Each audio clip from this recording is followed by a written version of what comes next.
I welcome you to this quiet hour. Come near. Let the world slow a little. I speak softly. I invite calm. Find a place that feels safe. Lie down or sit with a pillow. Dim the lights. Let the body sink into the mattress or chair. Notice the weight of a hand on a blanket. Notice the cool air at the cheek. Move slowly. Ease the shoulders. Release the jaw. Breathe in. Breathe out. Keep the breaths even. Let each exhale carry away a small worry. I read the Bible aloud for a gentle close to the day. This is not a lesson. This is not a debate. This is a refuge. The aim is rest for the body and peace for the mind. Mercy lives here. Hope finds room to breathe. Christ's presence blooms quietly in the hush. I invite you to set aside your to-do list. Fold it away like a sheet. Leave it outside the doorway of this moment. If thoughts drift in, welcome them like guests, and then let them go. Imagine opening the windows of the mind. Let light and cool air pass through. Picture a slow river carrying away the noise. Place a hand over your heart, if that helps. Feel its steady beat. Feel the rhythm of life. Know you are held. Trust that you are not alone. Gentle assurance spreads from the center outward. Mercy is a soft blanket. Hope is a small lamp set on a table beside your bed. Listen to my voice. I speak slowly. Each sentence stretches like a soft ribbon. Let it fall into the room around you. There is no hurry. Allow the words to settle. Allow the cadence to match your breathing. Inhale as I begin a sentence. Exhale as it ends. This small ritual anchors us in the present. Tonight, I plan a steady course. First, a short time to breathe and center. Then I will read a passage that brings comfort. After that, a brief reflection, gentle, short, and rooted in mercy. Finally, a short prayer to seal the evening. Quiet and simple, if you drift off before the end. That is perfectly fine. The reading is for rest as much as for listening. Keep your eyes soft. You may close them. Picture a lamp with a warm glow. Imagine a chair pulled up near a fireside. The flame is steady and calm. A book rests on the lap. The pages are worn in the corners. The sound of the pages turning is slow and soothing. This is the atmosphere I set with my words. If your body feels tight, sweep attention down from the forehead to the neck. Loosen each muscle as attention rests there. Move gently to the shoulders. Unclench. Let tension slide away. Travel along the arms to the hands. Release. Soften the chest. Allow the breath to expand and release without force. Bring the attention to the abdomen. Let it rise and fall naturally. Continue down to the legs. Feel them heavy and warm. Let them rest. Picture a long corridor of light that leads to a small room labeled peace. Walk down it at your own pace. If the corridor narrows, remind yourself to slow. If the light dims, know that a hand steadies it. There is no hurry to finish this walk. The path itself heals. As I prepare to read, I choose words that soothe rather than press. I choose images that lift rather than puzzle. The scriptures I read are companions. They hold stories of shelter, of gentle correction, of rest that follows toil. They carry promises that are simple and steady. I avoid arguments and heavy ideas. I keep to the heart of mercy and the quiet assurance that hearts can mend. If the mind proposes reasons to resist rest, meet them with a single breath. Tell the mind it can wait. Promise the body a few moments of kindness. Promise the spirit a place to unclench.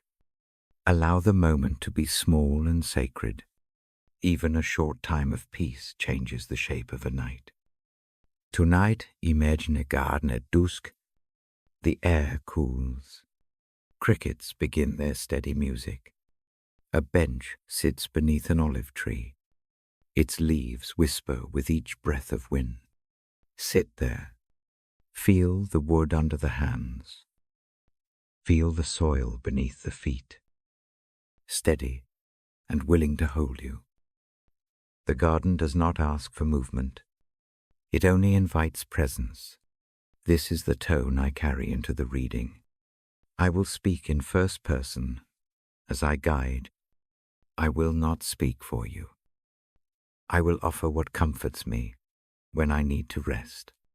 The words come from a place of knowing small wounds and seeking small mercies.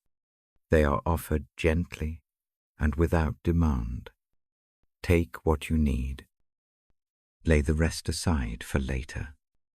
If sleep feels elusive, do not strain. Rest with the eyes closed and keep listening. My voice will be a lighthouse. It does not force the ship to shore. It shows a safe place. The steady pattern of syllables and pauses is itself a kind of balm. Repetition becomes rhythm. Rhythm becomes ease. Let the memory of a kind word wash over any sharpness. Think of a quiet touch from long ago. Let that warmth fill the empty places. Let the memory soften knots of unease. If sorrow rises, name it softly in your mind and let it pass like a cloud. Do not argue with it. Do not follow it. Watch it from a distance and allow it to thin. There is a simple promise that rests at the heart of the passages chosen for this series. It is not a promise of easy fixes.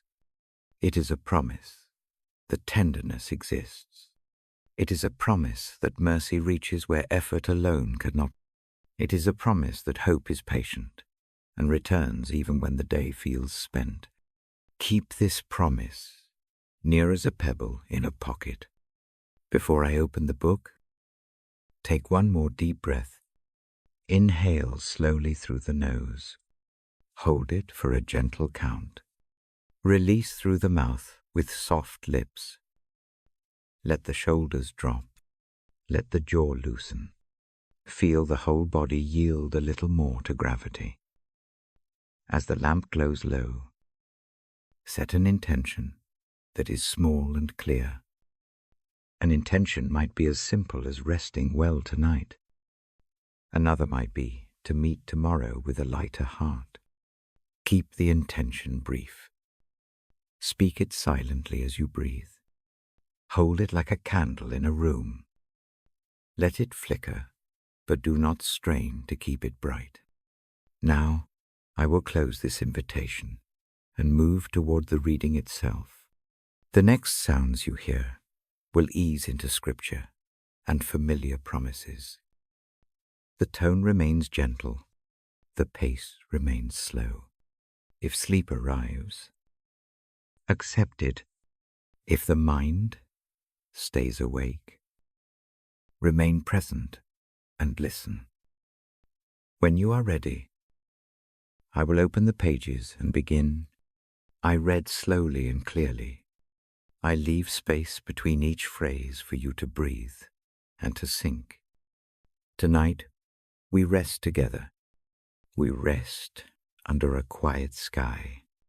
We rest in the kindness of words that heal. We rest in the gentle hope of a faithful presence. Come with an open heart. Bring nothing more than your breath. Keep the hands relaxed. Let the eyes grow heavy if they will. The reading begins soon. Stay here in the soft, and let the world outside the door fall away. I turn the page with careful fingers. The paper whispers. The room breathes slower. I rest the book across my lap. The lamp keeps its soft circle of light. My voice stays low. My pace stays steady. I begin in Romans with a gentle sweep. The words there hold a calm steadiness. They tell of a hand that reaches out when everything feels small. They tell of a love that does not leave when the night grows long. I speak these truths in plain language. I do not argue. I only lean into what soothes the heart.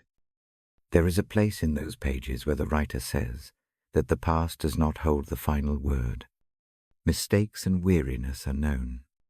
They are seen and held. The book says that mercy is given even when the record is long. Here that is a blanket laid over a tired shoulder. Here that is a cup of warm tea set beside the bed. Let the thought settle. The text moves on to say that fear and shame have been met by steadier things. The promise is not of sudden fixes. It is of a patient presence. Think of a lamp kept near a bed for someone who wakes at night. The lamp is small. Its light is steady. It does not solve everything, but it keeps the dark from swallowing the room. Let this be the lamp in the mind. A quieter portion explains how suffering does not end hope. It uses simple images of growth. Hard times are like winter for a seed. The seed sleeps. It does not need to know how the soil will warm. It only trusts the slow work beneath the surface. In sleep we trust a similar slow work. Let the night do its gentle tending. The book also speaks about a spirit that rests alongside a restless heart.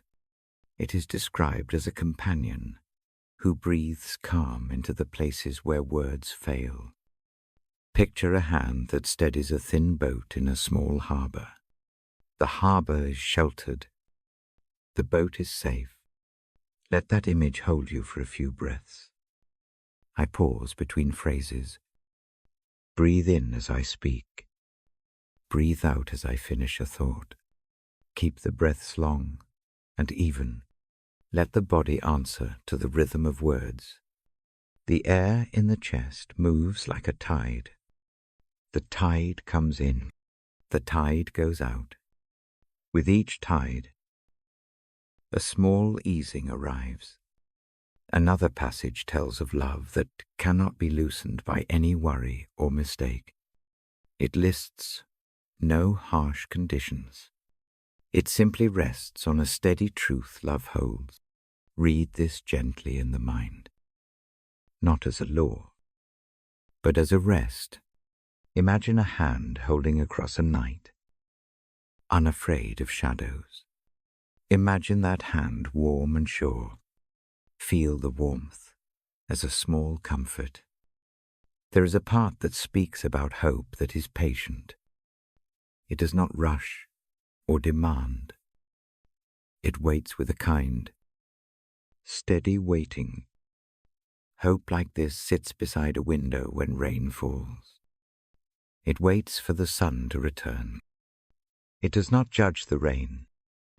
It simply watches and trusts the weather will change. Let hope be patient in the chest. Let it breathe with the lungs.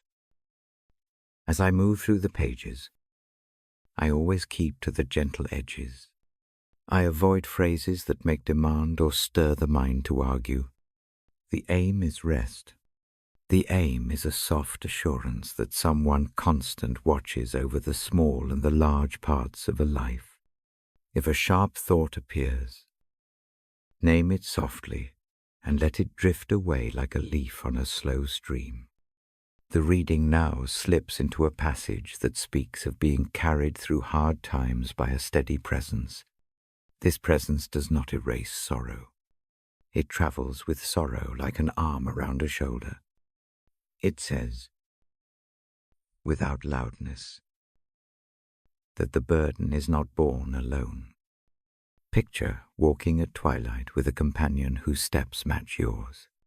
Their pace is calm. Their breathing syncs with yours. Feel that alignment for a few quiet breaths. I pause longer here. Settle into the silence between sentences. If eyelids fall, allow them. If the mind wants to hold on, let it hold this one gentle idea. You are not abandoned to the night. A steady hand remains. The writer also speaks of a future that is held by promise. Not a promise of perfection, not a fast fix, a slow tending toward wholeness. Think of a garden that will one day be lush. In winter it is bare, yet the gardener knows what will come. Rest in the gardener's patience. Let it be small consolation for now. As I finish this section, I fold the place with a careful touch. The paper settles. The book closes with a soft sigh. The room feels more gentle than before. The heart has taken in a few quiet truths. They are simple shapes Mercy presents. Patient hope.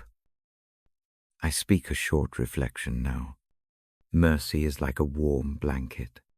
It sometimes feels too thin, but it warms as it touches. Presence is like a candle left, burning at a bedside. Its light does not blind. It only softens edges. Hope is like breathing small, steady, and enough for the moment. These images are not solutions. They are anchors. Hold them lightly. Let the body respond.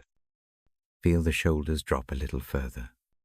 Let the jaw unclench. Let the hands lie heavy. If tension remains in the belly, place a hand there and breathe into it. Tell the body that this minute has no demands. Tell the mind it can rest from planning. The night will keep its own time. I offer now a brief prayer. It is simple and unadorned. The words are meant to fold the evening into calm. Speak them in the mind as you breathe. Thank you for the steady presence that comes in quiet hours. Thank you for mercy that does not tally mistakes. Thank you for hope that waits without hurry. Keep watch over the small fears and the large troubles. Hold each one gently. Let sleep come as a kind friend. I let the prayer linger and then fade into silence. The room listens. The breath continues its soft work. If sleep arrives, accept it without guilt. If wakefulness remains, remain companionable with it. Keep the lamp of thought low. Return to the rhythm of inhale and exhale. I will close now with one final image. Picture a soft shore at twilight. The waves whisper. A small light rests on the sand. It does not chase the dark. It simply reminds the lost of a place to come ashore. Let that light be your signal to rest. Stay where you are. Let gravity gather you in. Let my voice trail off like the last footstep on a porch. The next part will come when you need another hour of quiet. For now, breathe, rest, and know you are held. I settle the book on my knee. The room keeps a hush. Mój voice moves slow. Tonight I linger on a single promise. It says that in all things, a good purpose is at work for those who love. I do not repeat the phrase as law. I let it sit like a small stone in the palm. I read the verse softly. I let the meaning loosen rather than tighten. The sentence is a bridge. It spans a troubled moment and a quieter place.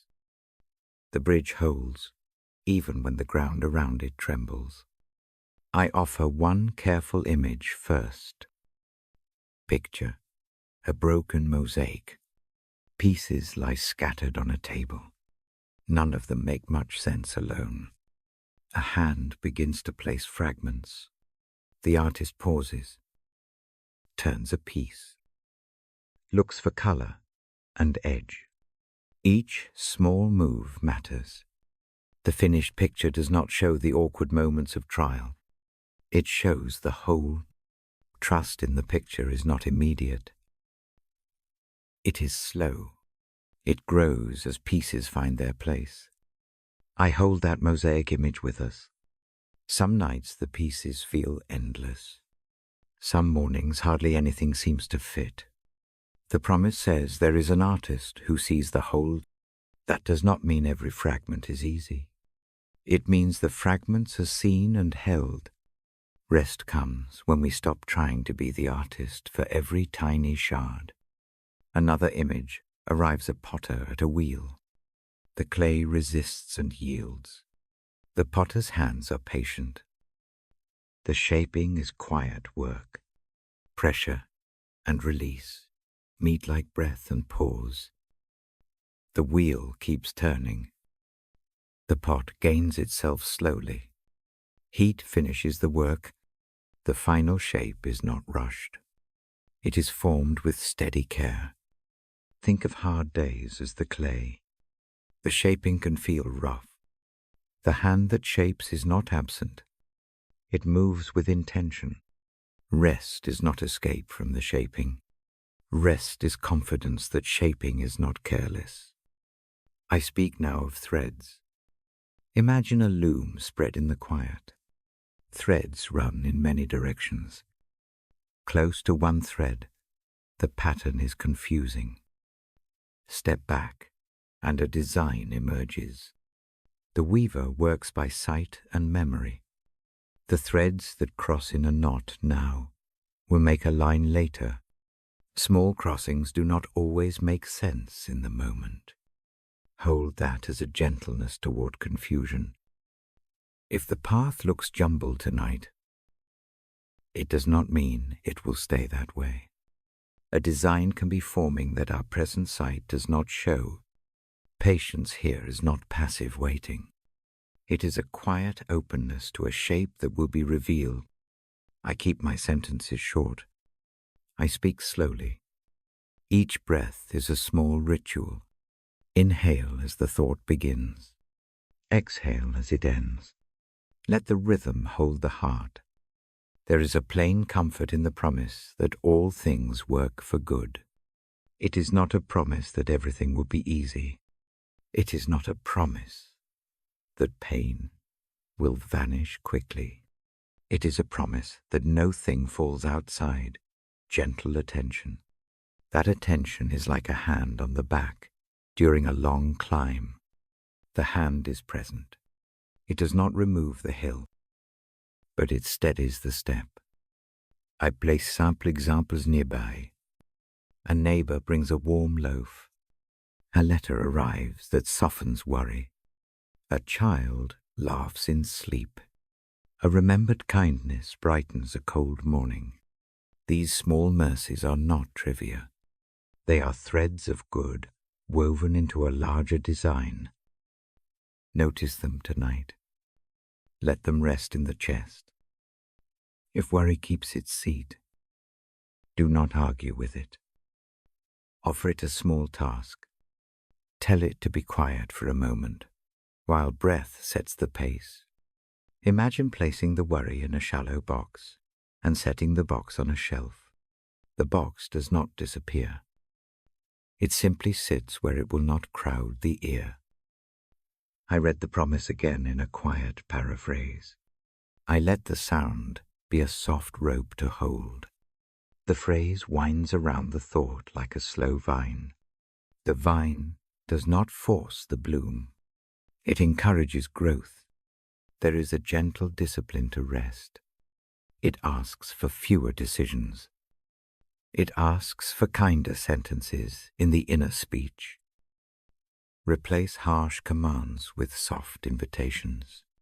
Instead of making the mind account for every loss, invite the mind to notice one small relief. Praise is small and steady. Let the praise be a pebble thrown lightly into the water. I pause to breathe with you. Inhale. Hold briefly. Exhale. Let the shoulders fall a little. Let the jaws soften. Let the back sink into support. These small changes shift the body toward ease. The promise of rest touches time as well.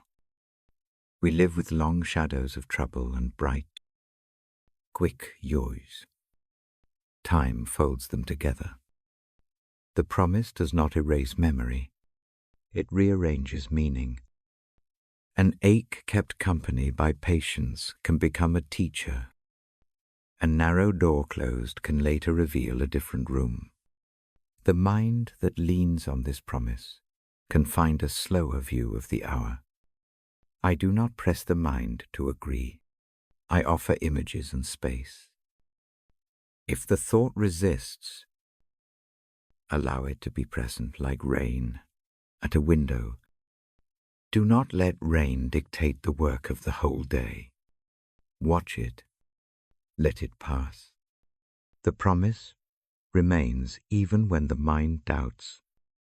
Let us imagine now a simple house at dusk. The chimney smokes faintly. A chair sits empty by the kitchen table. Someone leaves a cup of water on the counter. Nothing dramatic is needed. Small care fills the room. The promise of rest sits in those everyday kindnesses. It is not flashy. It is steady. I remember nights when fear felt real and near. I remember a line of light at the bottom of the door. That thin light mattered. It made the dark less absolute. The promise of good at work in all things is like that thin line. It does not banish the dark. It marks a seam where good can enter.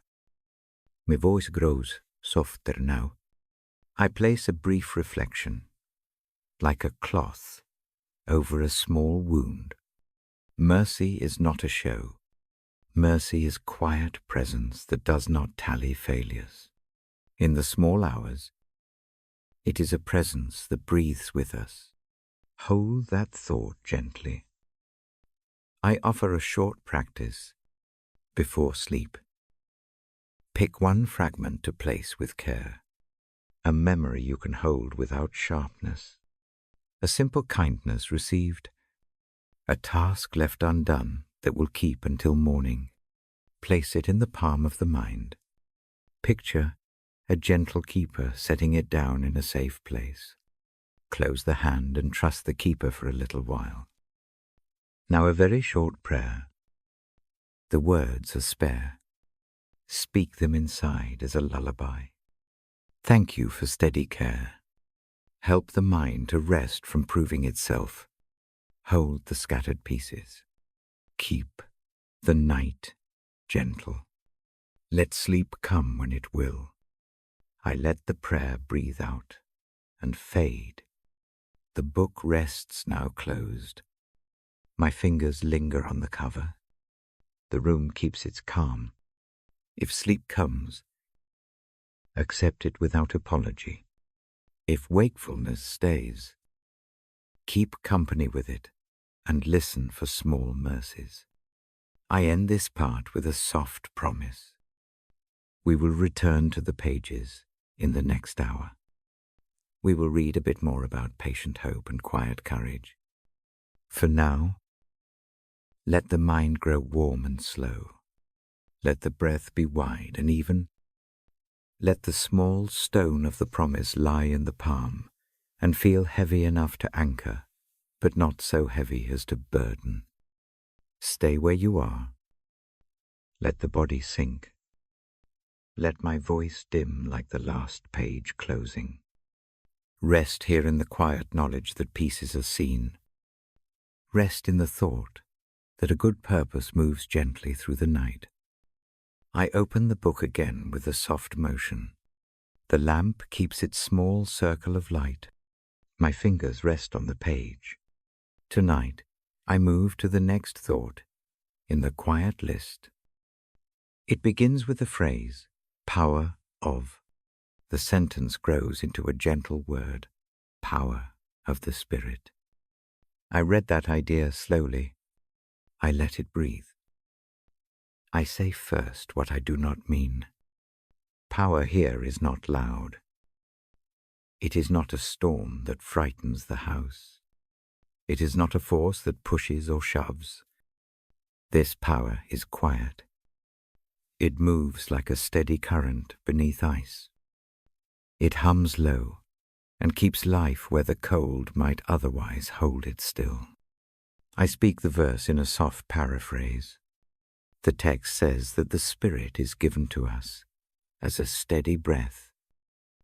The breath comes when words fail. It comes when grief is deep and hope is thin. Picture a small lamp in a mist. The lamp does not sweep the mist away. It makes the steps safe. Keep your eyes soft. Breathe with me. Inhale slowly. Hold one gentle beat. Exhale slowly. Imagine the breath spreading like warm light under the ribs. Let the breath remind the body that life continues, even when the mind tightens. I place a simple image beside the words. Imagine a hollow reed in a quiet marsh. Wind passes through the reed, and music begins. The reed does not make music on its own. It only yields to the breath.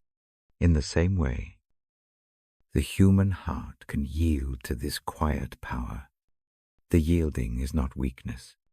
It is a rest that allows life to flow. Another image appears. Picture a garden at dawn. Roots drink from a long hidden spring. The gardener does not drag the plant upright. Water and warmth do the shaping. Growth happens mostly beneath sight. The Spirit's power works in a similar way. It tends the hidden places. It heals without showiness. It gathers strength slowly, so the fragile shoots can stand. I keep sentences short now. The pace is calm. The sound of words matches the inhale and exhale. Let each phrase fall like a smooth pebble into still water. Let the ripples reach the edges and then quiet. There is a tenderness to the power described. It comforts rather than coerces. It teaches without harshness. Consider how a tide lifts a small boat. The tide does not push the boat in one violent shove. It arrives slowly. The boat rises. Movement follows without stress. The power of the Spirit is like that tide. If sleeplessness presses, try a small practice. Place a hand on the chest. Feel the rise and fall as a measure of mercy. Name one small strain in the mind. Breathe into it. Picture a gentle current passing through that place. Watch the strain soften like clay under warm water. This practice is not a fix. It is a moment of company. I read another line from the passage. It says that hope is given by the Spirit. Hope comes in small increments. It may arrive as a quiet thought, a memory that warms the edge of sadness. It may come as a friend's message, a sound that wakes the memory of laughing. Pay attention. These small things matter. They are not trivial. They are signs of the steady work beneath the surface. Keep this in mind. Power moves in stillness. Strength can hide in softness. A night watchman keeps vigil without loud proclamation. The watchman's presence is enough to let the sleeping rest. In the same way, a patient presence holds what is fragile. I tell a short, gentle story that stays simple. Once, on a very dark evening, a small flame was set in a window. It was a single light. It did not banish all the dark, but it gave direction. A tired traveler found the house. The traveler did not need a blaze. He only needed the hint of shelter. In many nights like ours, a small breath is the hint that brings a way home. There is a quiet courage in yielding to this power. Courage here does not look like bravery in a story. It looks like the choice to stop struggling for a moment. It looks like letting hands fall from a clenched posture. It looks like closing the eyes and allowing a slow breath to lead. This small courage opens a door for care to enter. I say again that nothing must be fixed by will alone. The mind can exhaust itself trying to mend every loose end. Rest is a refusal of that exhaustiveness. It trusts that some work continues without our tight control. Imagine a clock that must be wound. There is a moment when winding helps. There is also a moment when the clock simply needs to run. Let the clock run. Watch the hands move. The passage also speaks about patience. Power and patience meet quietly. The Spirit's work often shows in long time frames. A tree grows slow. The gardener knows the timing. The night keeps its own hours. Be patient with the slow forming. Patience here is not passivity. It is a quiet trust in a process that outlasts the fear of immediate failings. If guilt sifts in, do not chase it away violently. Offer it a small sentence. Tell it that the present minute is for rest. Place the larger reckoning on a shelf that will wait until morning. This small kindness calms the nerves. It does not deny responsibility. It only secures a small space for peace. I read now a short reflection. The Spirit's power is a companion. It breathes with the listener when words dry up. It breathes into the places where courage thins. It breathes hope into small, almost unnoticed moments. Notice the breath. Notice the small lights. These are the work of power, not spectacle. The voice slows further. The breathing practice returns. Inhale slowly. Hold. Let the ribs fill like a soft sack of warm air. Exhale and release a small worry with the breath. Imagine the worry as a leaf. Watch the current carry it to the edge of sight. Let it settle there. Return to the center. I offer a short, simple task before sleep. Choose one thought to place gently into the care of the Spirit. It might be a fear of tomorrow. It might be a memory that hurts. Place it in the palm of the mind and hand it over with a plain sentence. For now, rest. This handing over is not abandonment. It is trusting that the current beneath the surface will tend what we cannot. I prepare a quiet prayer. The words are sparse. Say them inside as a lullaby. Use them as a thread to stitch the moment into safety. Thank you for the steady breath that moves without noise. Thank you for company that does not demand show. Help the heart to yield when it is weary. Let the small lights guide the way home. The prayer thins into silence. The room listens. The breath keeps its slow task. The heart settles like a boat anchored in a mild harbor. I close the page with care. The book rests like a hand on the knee. The imagery of breath and water remains. If sleep arrives now, accept it without guilt. If wakefulness remains, keep listening and breathe with calm attention. I end this hour with a promise. We will return to the pages in the next part. There, the reading widens to speak of peace and consolation. For now, allow the quiet power to steady the shoulders. Let the breath be a companion. Let the light at the window be small and sure. Stay here a moment longer. Let the body sink. Let the mind fold around a gentle thought that life moves beneath the surface, and that the smallest of breaths can carry a great deal of mercy. When you are ready, close your eyes. Breathe. Rest. I will be here when you wake or when sleep has not yet come. I lift the book again. The lamp is low. The room listens. My hand finds the page and holds it with gentle care. Tonight, I move to a thought that rests near the heart. It begins with a single word, faith. Faith, I tell you softly, is not a show of force. It is not a loud proof. It is a way of living that leans. It leans towards something steady when sight is thin. It leans toward a quiet promise when plans feel loose.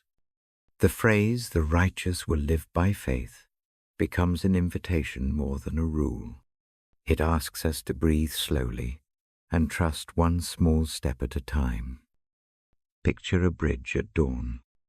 Fog hides the middle. Each plank is strong enough for a foot. I place one foot forward.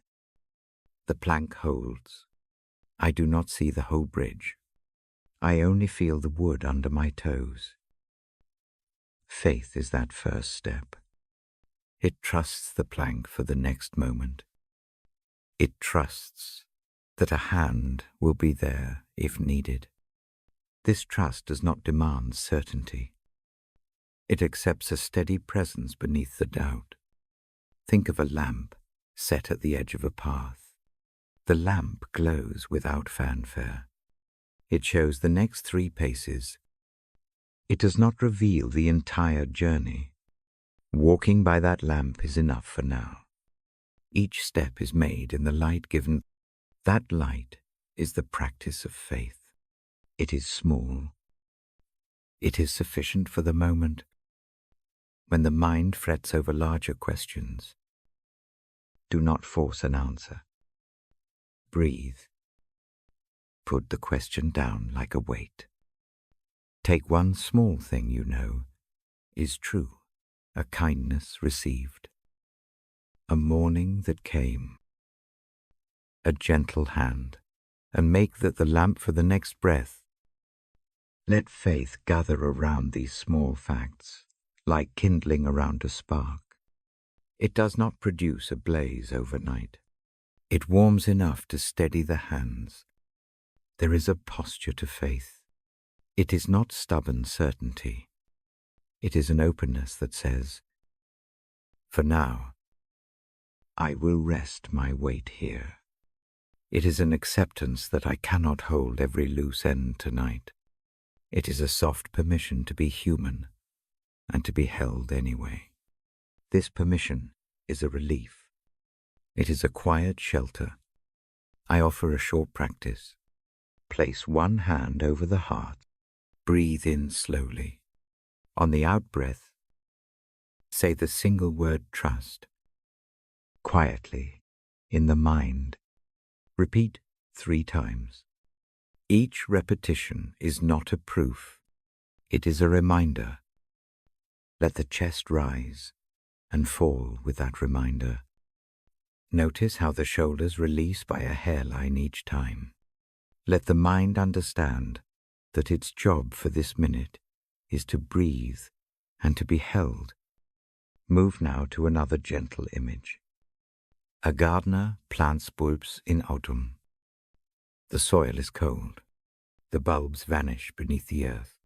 The gardener does not stand and demand immediate green. The gardener covers the bed and waits. In spring, shoots appear. The unseen work was steady. Faith watches this same invisible forming.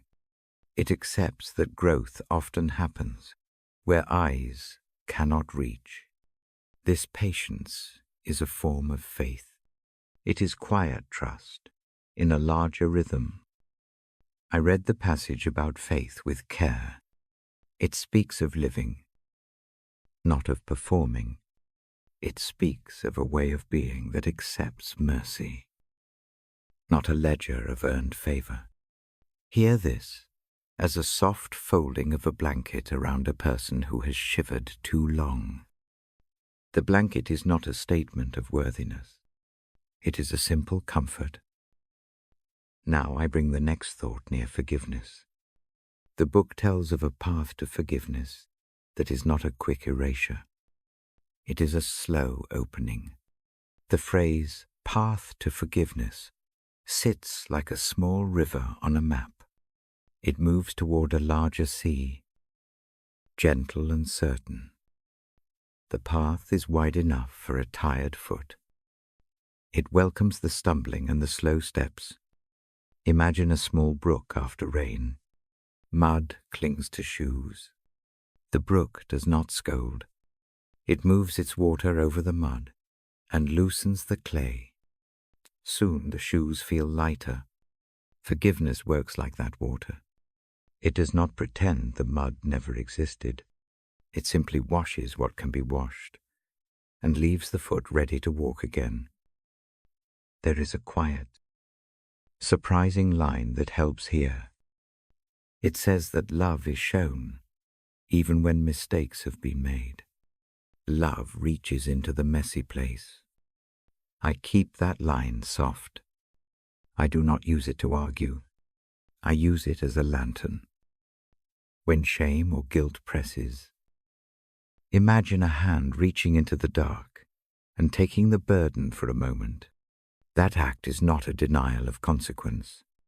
It is a kindness that opens room to breathe. A path to forgiveness often begins with one small admission. Speak it as a single, short sentence inside the mind. Name the weight without dwelling on all its shapes. Then imagine placing the named weight on a flat stone in the river. Watch the current. Take it gently. The stone does not swallow the memory. It simply helps move it along. This symbol is not magic. It is a way to let the heart unclench. Keep the breathing steady while you do this. Inhale slowly through the nose. Hold one quiet beat. Exhale and imagine water carrying away a small grain of blame. Repeat twice more. Each breath is a turning. Each turning eases the hold that guilt has on the chest. Do this without hurry. Let the river take the small things while you remain safe on the bank. Forgiveness also looks like a reopened door. The door was closed for safety or shame. A hand turns the latch gently. It is not dramatic. It only allows air to move once more.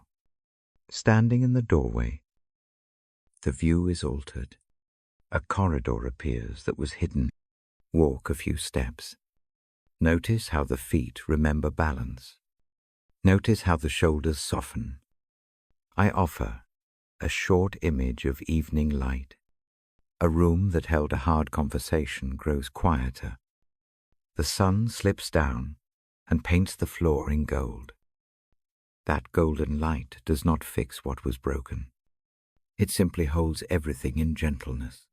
The light is a small forgiveness offered in a plain form. Let that light settle on any place that still feels raw tonight. There is mercy in small acts. A neighbor brings soup. A note arrives with an encouraging line. A hand touches a shoulder in passing. These are not solutions to deep wounding. They are evidence that healing travels in small degrees. Notice them. Let them be proof that the path to forgiveness moves through ordinary care. I keep my sentences short to match the slow pace of rest. The mind responds better to one steady phrase than to many rapid claims.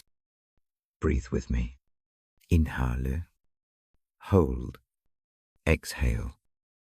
With each breath, let a small thought of mercy settle like a piece of soft fabric. If a strong regret returns, name it gently. Tell it simply that this hour is for rest. Offer it the promise of a later reckoning that is not tonight's task.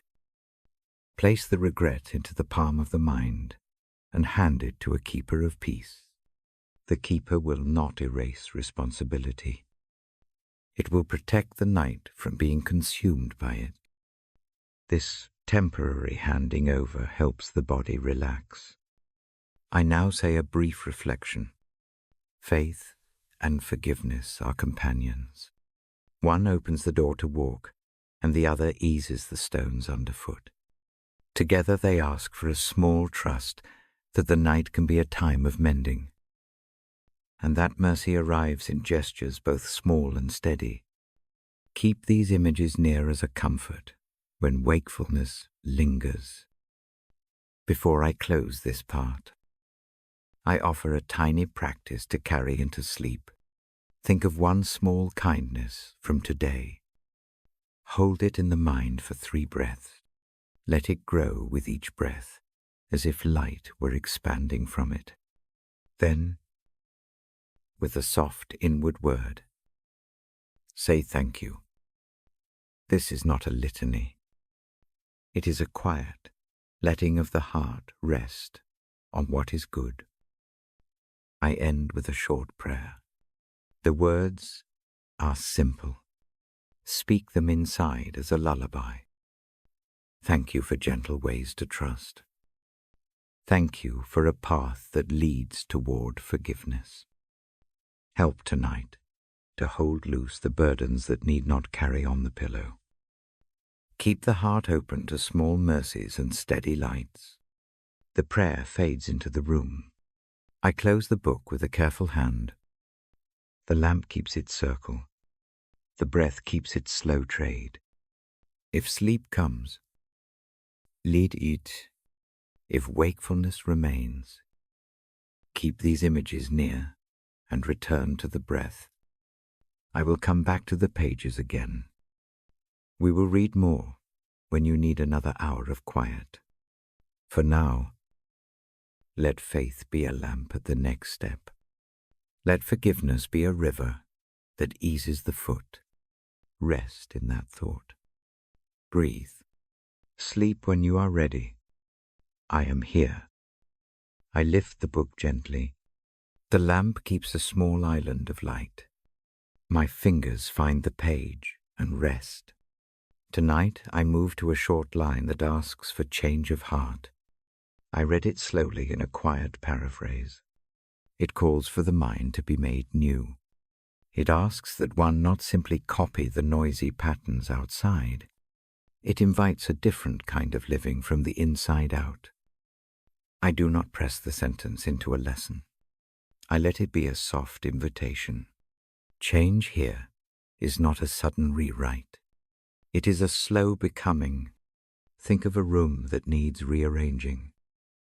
You do not pull everything down at once. You move one chair. You smooth one rug over time. The whole space settles into a new shape. The mind renews in similar small turns. Breathe with me. Inhale slowly. Hold for a quiet count. Exhale with ease. Let the rhythm of breath be a measure of interior work. Each breath is a small renewing. Each breath can carry a thought away and bring a gentler one back. I place a simple image before you. Picture an old coat hung by the door. The coat is heavy from rain and time. One evening you take it down. You shake it free. You set it aside. You put on a lighter garment. The change is not dramatic at once. The new coat fits differently.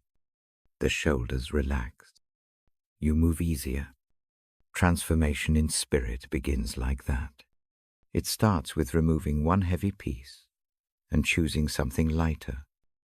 Another picture is a window rubbed clear. A night of rain leaves the glass dim. A cloth sweeps away the streaks.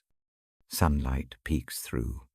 The room brightens, not because the room itself changes, but because the view clears. The renewing of mind works the same way. It clears the view, so the heart sees what is already there with a different light. I keep my sentences short. I speak each phrase as a small breath. The mind listens better to calm sound. Let the words fall slowly. Let them match the pace of sleep. This transformation is not about pretending. It is not about pretending. Pain is not real. It is about allowing a different frame to hold the pain. Imagine placing a small lamp beside a heavy stone. The light does not make the stone lighter.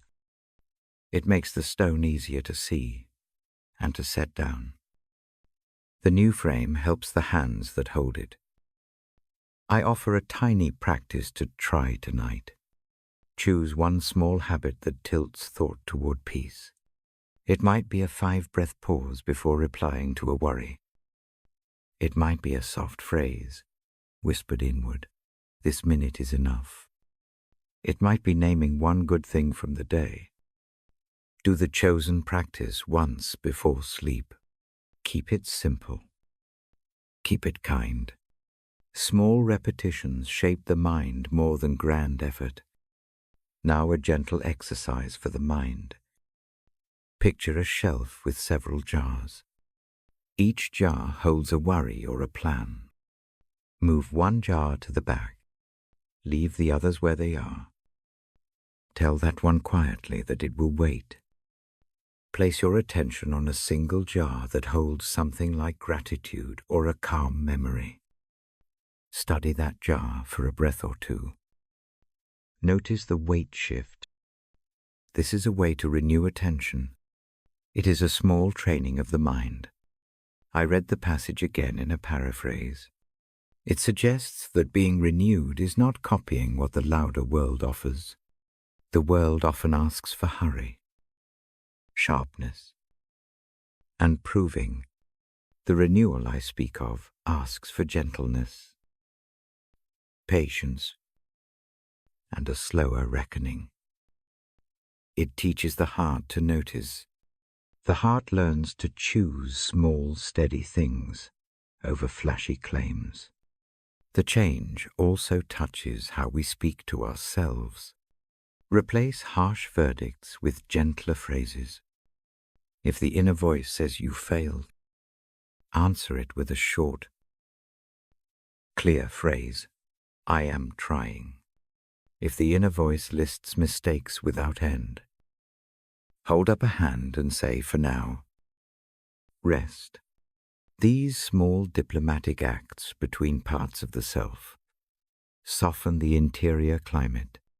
They do not erase consequences. They simply stop the mind from battering itself into exhaustion. I show a brief image of a garden again, but in a new direction. A gardener prunes tender shoots not to punish the plant. The cut invites fresh growth. The pruning is a careful skill. The gardener watches the shape. In the same way, renewing the mind sometimes requires cutting back on rumination. The cut is not cruel. It is a measured care to help the next season come more alive. There is a patient courage in choosing to be changed. It looks like a small door opened in a dim hallway. The hallway is long and familiar. Opening that door lets in a slant of light. It may not reveal the whole house.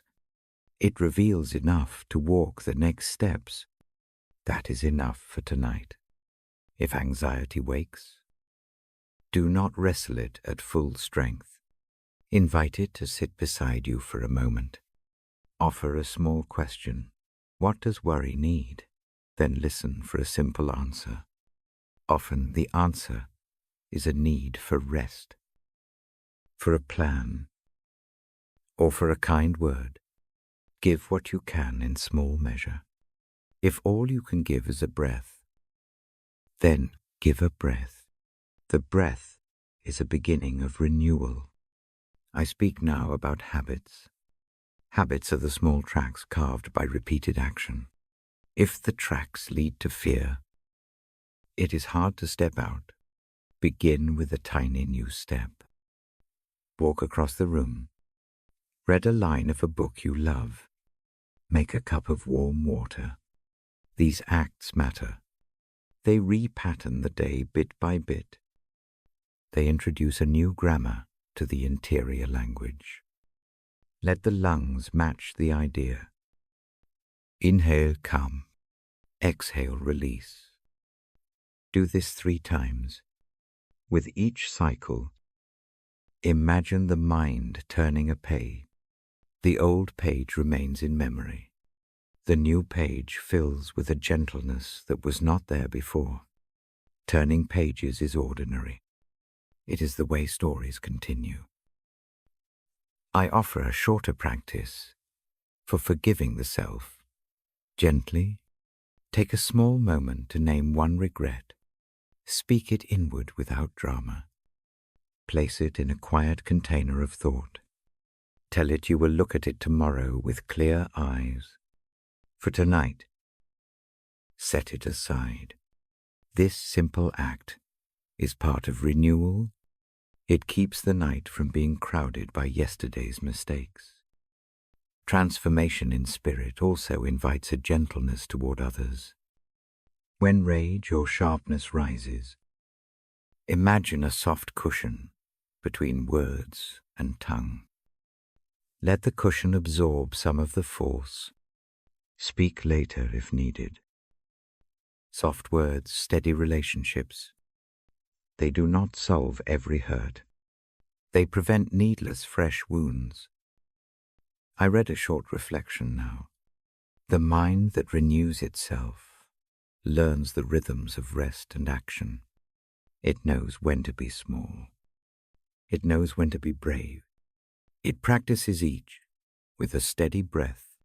The change is not a single event. It is a long, quiet making. I close with a brief prayer. The words are few. Say them inward like a lullaby. Thank you for the quiet work of change. Help the mind to turn one small page tonight. Keep the heart light enough to breathe. Guide the hands that set down heavy things. Let the rest be real. The prayer fades. The book closes with care. My hands linger a moment on the cover. The room keeps its hush. If sleep comes, let it without apology. If wakefulness remains, keep practicing the small steps. I will return with another hour of reading. For now, let the mind rest on the thought that renewal is patient, and that one small, gentle choice can begin a new way of living. Breathe. Rest. I am here. I opened the page and read a short instruction that rests easily on the ear. It says simply, to live at peace with everyone. As far as it depends on me, I read it slowly. I let the words settle like a soft cloth over a chair. I do not turn the phrase into a test. I make it a bedside practice. Peace here is not a final state. It is a small, steady way of moving. It begins with tiny choices that do not require perfection. I place an image before you. Imagine a meadow at dusk. The air cools. Tall grass moves in slow waves. You walk through it. Your feet leave gentle tracks that do not demand the land to behave differently. The meadow accepts the steps. Living in peace looks like those quiet prints, present and light. I keep my sentences short. I speak slowly. Breathe with me. Inhale, hold, exhale. Let the rhythm of speech match the rhythm of the body. Each breath is a small permission to be calmer now. The text asks me to do what I can. It does not ask me to fix another person. There is a wide difference between striving for peace and forcing agreement. Peace often grows when I loosen the need for control. I am responsible for my own tone. I am not responsible for every response. I offer one practical habit to try before answering when upset. I count to 3 in a whisper. The count is not a grand rule. It is a pause that keeps the voice softer. The pause lets thought arrive before words. Practice it once tonight in the mind. Count. Breathe. Respond gently. Another practice is the quiet sending of goodwill. Picture a soft light at the center of the chest. Imagine nudging that light outward towards someone who feels difficult tonight. Do this without trying to change them. The light leaves your hands and rests nearby like a calm companion. You do not watch to see if it works. You simply place it and return to breath. Sometimes peace requires boundaries. Saying no can be peaceful when done kindly. A boundary is not a wall that wounds. It is a hedge that preserves space. I imagine pruning a low branch so the path remains open. The act is careful. It keeps the walk possible. When I set a limit, I practice calm words in the mind. I do not rehearse anger. I picture the simplest phrase, "This will not work for me now." Then I breathe and let the sentence sit. I tell a short image that remains new. Think of a porch swing in slow motion. 2 people sit there, not speaking. The swing keeps moving because both hands are relaxed. The motion itself soothes the air between them. To live in peace sometimes means sitting long enough that the rhythm of 2 hearts finds a mutual slow beat. It does not require solving everything. It asks for a shared calm. If someone responds harshly despite my calm, I do not take the heat as proof of failure. Sometimes a window slams because of wind, not because of the house. I practice stepping away for a moment in my mind. I breathe. I imagine the swing still moving on its own. When possible, I return later. When returning, I carry a small softness rather than a sharpened point. I keep the phrasing simple when I talk about forgiveness and apology. A brief, honest pause can do more than a long defense. Saying I'm sorry in a quiet inner note changes the chest. It does not always change the outcome. It changes the heart. This small shift opens room for something like peace to land. I speak now of listening. Listening is one of the gentlest tools for peace. I practice listening like resting a hand on warm tea, not to drink everything at once, but to notice the heat and the smell when I listen without planning my reply. The other person often feels held. This does not mean I accept harm. It means I choose a posture that fosters calm before deciding what to do next. There is also peace in choosing not to argue every point. Some nights ask for rest more than they ask for triumph. I imagine a quiet hill where arguments are like pebbles. I place one pebble down and leave it there. The hill still exists. I do not need to correct every slope tonight. Let some stones remain where they are. I place a small exercise here, before sleep. Think of one person with whom peace feels distant. Picture them at a distance, not close enough to be noisy. Send them a wish. May you find rest. Keep the wish short. Do not expect change. This is a practice of release. The act of wishing softly loosens the tight knot in the chest. I do not pretend this is simple in every situation. Some places of conflict are old and deep. They will not be smoothed by a single breath. But the habit of choosing peace where it is possible matters. It collects into a way of living that alters many small days. The collection is quiet. It is not sudden. It is steady. I offer one more gentle image. Imagine an old leather book on a shelf. The cover is worn. Someone turns a page and leaves a ribbon marker in place. That ribbon marks both what has been read and where to begin next time.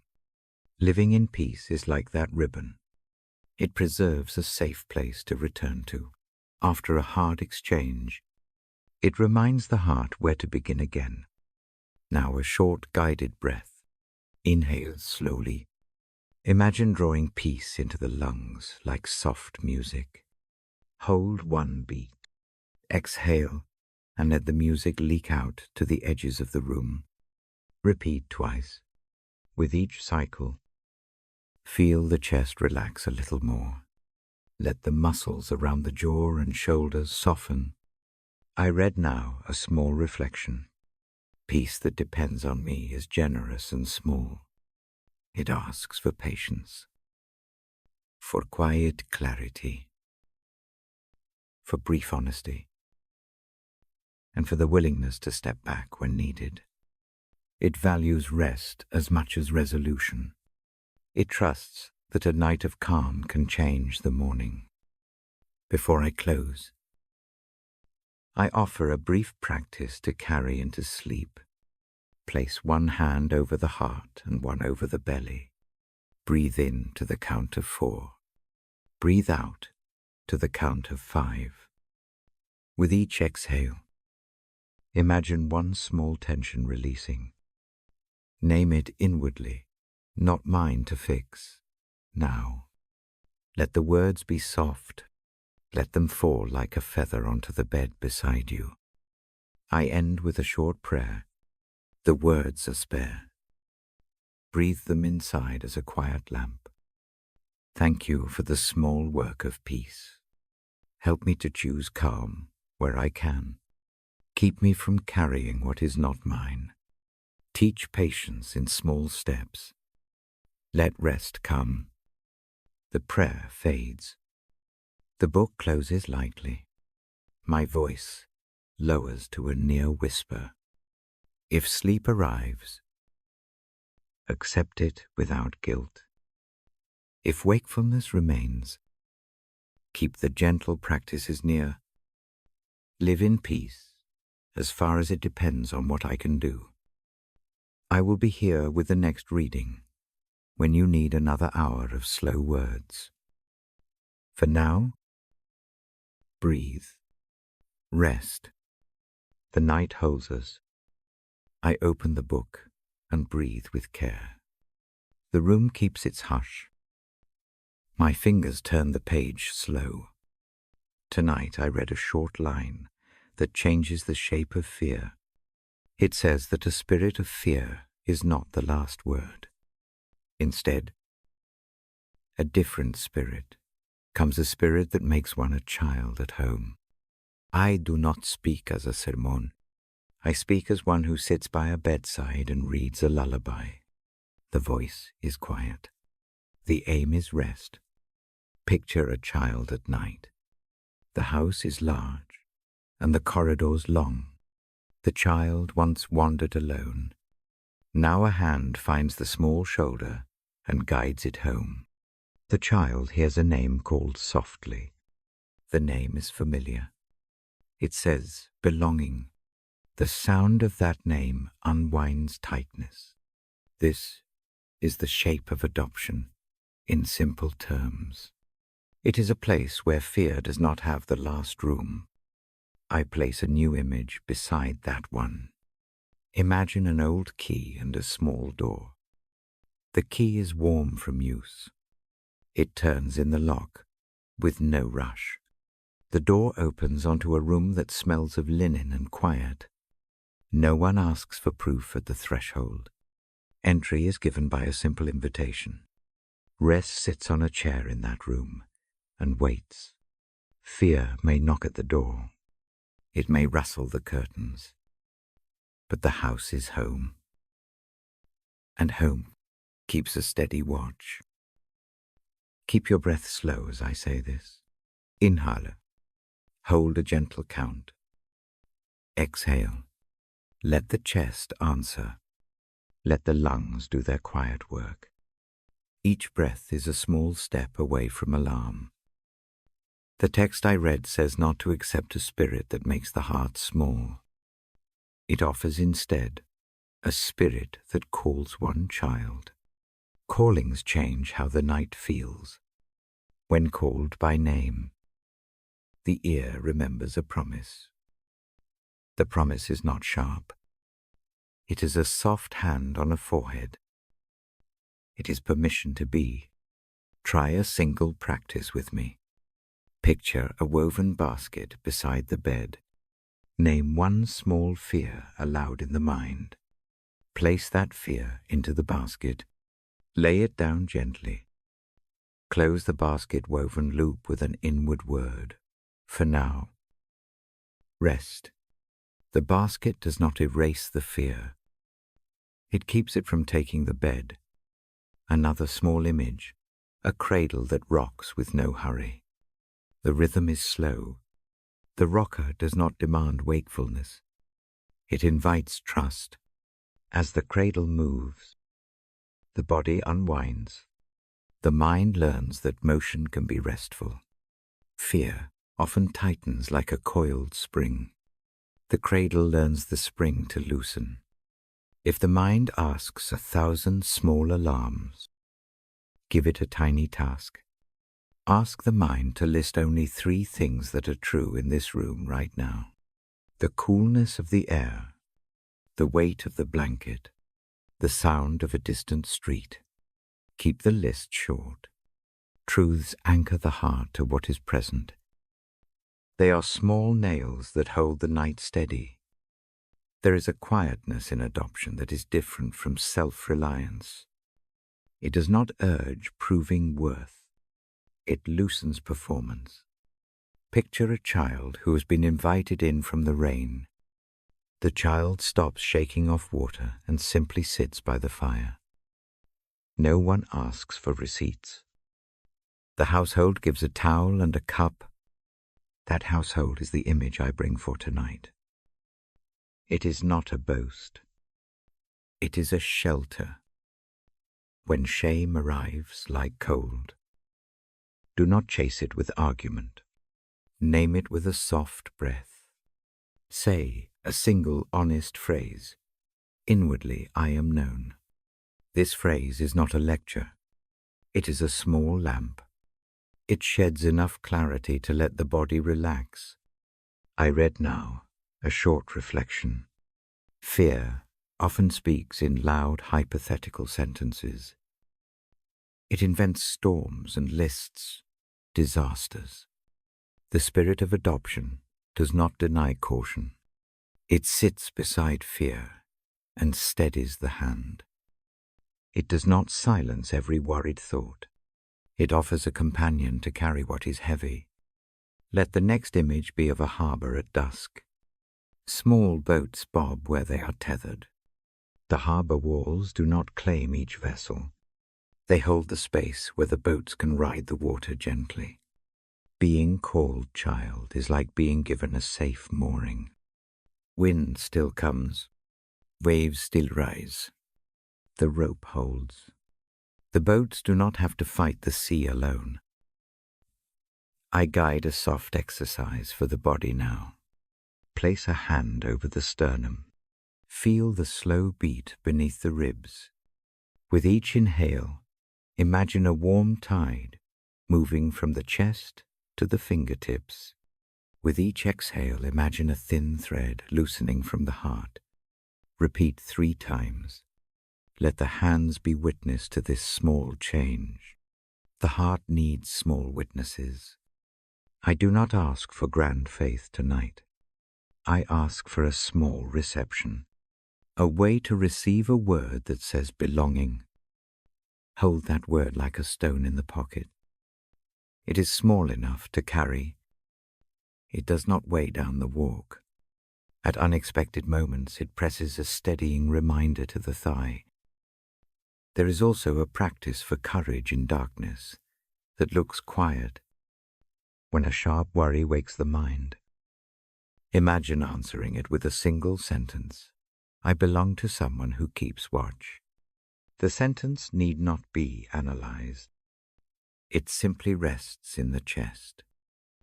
It may sound hollow at first.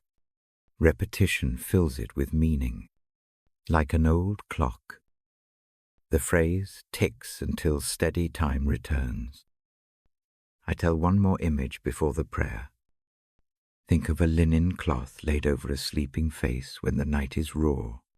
The cloth breathes with the sleeper. It does not smother. It comforts. The spirit of adoption is like that cloth. It offers closeness without pressure. It lets the sleeper breathe and feel a hand nearby. Now a short lullaby of prayer. The words stay simple. Breathe them inward. Thank you for the gentle promise that I am called and kept. Thank you for a shelter that does not demand proving. Help the heart to receive rest as a right, not a luxury. Hold the small fears in kind hands and let sleep come. The prayer settles. The room listens. Breath returns to its soft pattern. If sleep arrives, accept it without guilt. If wakefulness remain, stay companionable with it. Keep the basket at the bedside. Leave the lamp low.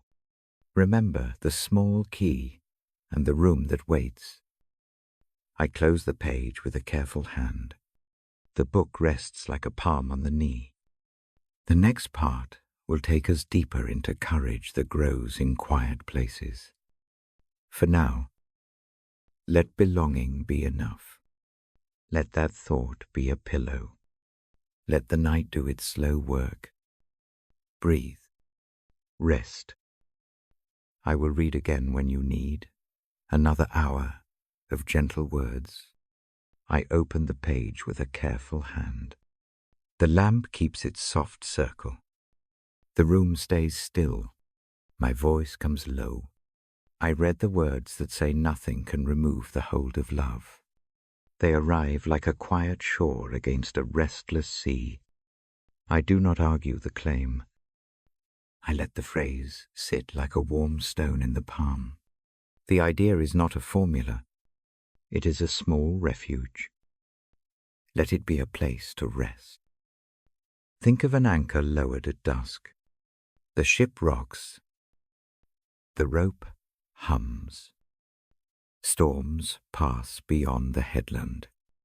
The anchor keeps its work below sight. The ship does not vanish. It does not act alone. The anchor holds. This is a way to picture the promise. Love holds where sight cannot always follow. Breathe with me. Inhale slowly. Hold one gentle beat. Exhale, and let the shoulders ease. With each breath, the claim settles a little deeper. The air in the lungs becomes a bearer of calm. Let the breath be a small rope that ties the thought to the chest. The passage lists no exceptions. It names many hard things, and then quietly says they do not have the final say. The language is not a battle, it is a steady net. It catches whatever falls. Picture a net beneath a high cliff. Falling stones land safely. The net does not stop the fall. It keeps the stones from shattering where they should not. I place a few gentle images beside the words. A lighthouse stands on a bluff. Waves batter the shore. Light sweeps in regular arcs. A tired sailor looks for that movement. The light does not promise a calm sea. It promises a point to steer by. Love is like that light. It does not remove all danger. It gives direction when vision fails. Another image, a quilt handed down through years. Stitches show, patches vary in color. The quilt holds warmth even across many hands. Its threads are not hidden. They are exposed and real. The warmth does not rely on perfection. It comes from the careful joining of small pieces. The promise at hand is similar. Imperfect life is known. Love keeps the whole. If fear whispers that something particular will push love away, meet that whisper with a quiet question. What am I holding now? What truth can touch this fear? Often the answer is one simple fact. I am known. Say that fact inwardly, not as proof, but as comfort. Let it rest like a soft palm on the heart. I keep sentences short on purpose. The mind receives steady phrases better than a rush of reasons. Each line is a plank across the small stream of sleep. Walk slowly across it. Do not hurry. There is a gentle practice to try tonight. Name one situation that feels heavy. Speak it inward with 3 words. Place it on the bedside table of the mind. Close the eyes. Picture a light above it. Let the light remain there without demanding removal. Return to the breath. This placeholding is not denial. It is a safe keeping. I think of a garden gate that closes at night. The gate latches, but does not lock so tightly that the caretaker cannot enter. The closing is protection and trust. Love sometimes looks like that gate. It keeps safe what matters, while also remaining accessible to tenderness. Fear may try to pry it open, or to declare the latch useless. Stay beside the gate. Speak softly. Keep watch. The passage speaks of death and life, of angels and rulers, of present things and future hopes. None of these, the writer insists, can cut the cord of love. The list is not meant to exhaust the imagination. It is meant to reassure the heart that the most persuasive threats are not final. Hear that, and let it make space in the chest. A small image helps here. Picture a long hallway with many doors. Some doors close with force. One door opens into a small, lit room. The room holds a chair, a lamp, and a cup. No one outside the room can remove what happens inside. The door's frame is firm. Love is the room where the lamp keeps its light regardless of the slamming outside. I offer a short memory exercise.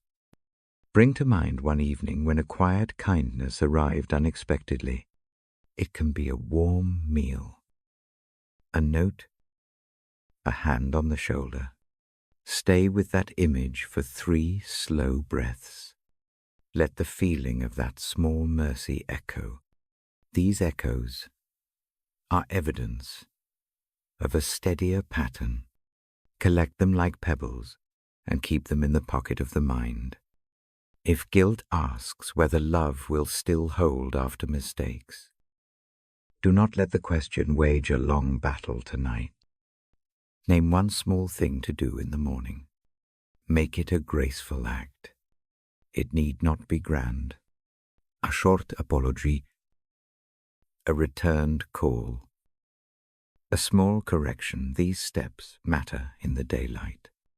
For now, let the heart accept rest. I read now a short reflection. The assurance of not being separated from love does not erase complexity. It offers company. Company changes the feeling of a night. It lessens the raw edge on worries and allows the chest to unclench. Accept company without earning it. The hands that hold you are not cold. There is a particular way to use imagination in this hour. Picture a tether that glows and is elastic. When the world tugs one way, the tether stretches but does not snap. When the night pulls hard, the tether glows all the brighter. It does not shame the stretching. It celebrates holding. Keep the image close. A simple breathing exercise supports the image.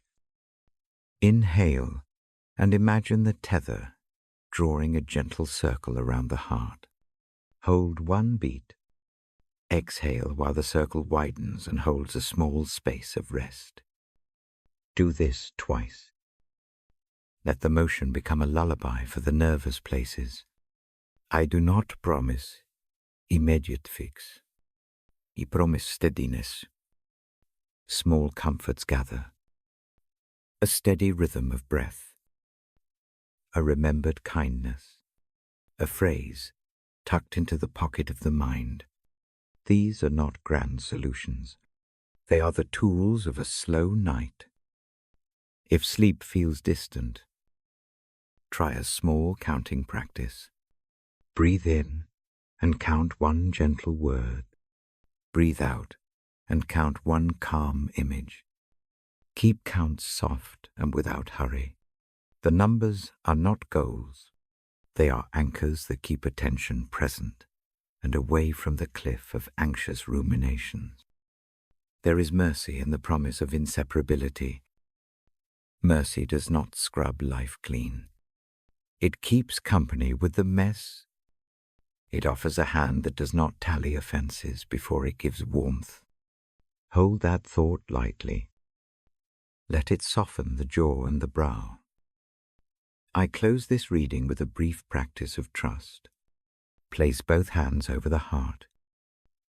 Inhale slowly. On the exhale, articulate 1 short sentence inward, I am kept. Repeat twice. The sentence is not an argument. It is a small lamp. Let it glow. Now, a short prayer. The words are simple and spare. Let them become a gentle tide in the mind. Thank you for a love that holds when night feels loud. Thank you for steady hands that do not withdraw at mistakes. Keep watch over the small fears and quiet griefs. Let rest come as a friend, not a stranger. The prayer dissolves into stillness. The pages rest. The lamp remains a soft witness on the table. If sleep arrives, accept it without apology. If wakefulness stays, keep company with it kindly. The promise of not being cut off from love holds through both. I close the book with a careful motion. Fingers linger on the cover. The room breathes softer. The next part will come when more gentle words are needed. For now, Let this assurance circle the heart like a slow, steady light. Breathe. Rest. I am here. I turn the page and let the thought rest on the tongue. The line I read today speaks of a living hope. It says hope is poured into the heart by a steady presence. The tone is calm and sure. It is not a promise of easy mornings. It is a promise that the night carries something steady inside it. I do not make the words into an argument. I shape them into a lullaby. The aim is rest. The aim is a soft anchoring for the soul as it grows quiet. Picture a small boat tethered in a sheltered bay. The oars lie still across the seat. Night comes with soft currents. The boat rocks, but the tether holds. Hope in the chest is like that tether. It is not flashy. It does not pretend the sea will never rise. It simply keeps the little craft from being set adrift in panic. Breathe with me. Inhale slowly. Hold. Exhale. Let the breath be the motion of an oar pushed gently against water. The breath does not force the sea. It traces the rhythm of remaining steady. Another image settles in my mind. Imagine a pocket sewn into an old coat. The pocket is small. It fits a single stone wrapped in cloth. That stone is a word of hope. It is not heavy enough to weigh down the shoulders. It is substantial enough to press when needed. Keeping one small stone close at hand changes how the body carries weight. Tonight, pick a stone in your imagination. Name it with one short thought. Let it press softly to the palm of your sleep. I speak softly about living hope because words about the future can frighten. Hope in this place is practical. It arrives not as a far-off promise, but as an inkling in the chest. It is the lift of a small breeze that moves curtains at night. It is the quiet conviction that even when worries crowd the doorway, something gentle keeps watch. There is a practice I offer. Think of 3 small things that have held you steady this week. Keep them tiny. A warm cup, a friend's short note, a moment of kindness offered without expectation. Name each one with a single breath. Let the memory sit on the tongue of the mind. These small recollections are like pebbles. Hold them for a moment. Throw them softly into the still water of the evening. Watch the ripples widen and then calm. The text I read says hope does not disappoint. I do not try to prove it. I offer it as a promise you can test in small ways. When sleep resists, reach for one small hope. Turn it over in the mind like a coin. Feel the edge. Let the coin become a hinge. Let that hinge open a little room in the heart where mercy can sit. Imagine a lantern hung in a long corridor.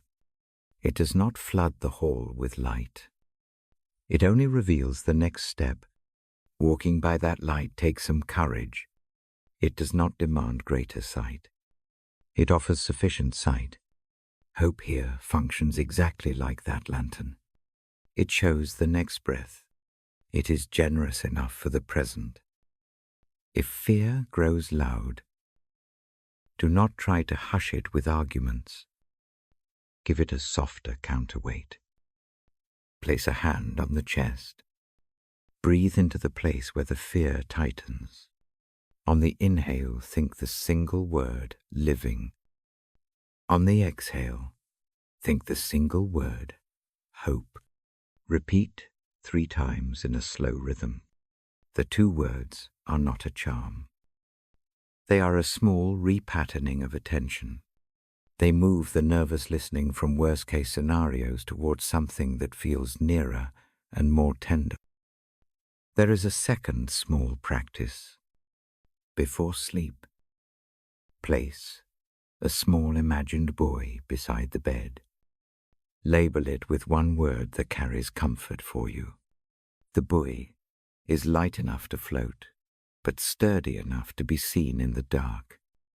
When worry tugs at the mind, picture the buoy and imagine the worry tying itself there. The worry remains. It does not vanish, but it finds a place to rest where it does not occupy the whole room. I want to tell a brief, plain story. Once, in a long drought, a farmer found a single spring that kept bubbling through a fissure in the rock. He did not boast about it. He kept the spring's path clear. He walked to it each morning and cupped water in his hands. The water did not promise the rain. It promised a small supply of life until the weather changed. Living hope is like that spring. It sustains what is near without pretending to finish every long trial. Keep your sentences in the mind short and gentle. The brain listens better to a steady pace than to a hurried plea. Think in brief phrases. This breath is enough. This moment is bearing me. These small words can steady trembling hands. Hope poured into the heart is described as a gift by many who write this way. I do not use the word gift to fill it with pomp. I mean it as a simple delivery of comfort, where comfort is thin. It arrives not by dramatic entrance, but by being present when the rest of the house sleeps. Presence, without grand gestures, often heals what pounding effort cannot. There is mercy folded into hope. Mercy keeps the ledger from growing into a whip. It does not tally every misstep tonight. It reminds the weary that a trace of grace sits in the corner and will not be angry. The two, mercy and hope, work together like a slow clock, and its steady tick. The tick is not loud. It keeps time. The clock's face shows the night moving without demand. I ask you now to find a simple object near you. It could be a blanket, a pillow, a book. Rest a hand on it. Let the hand notice texture.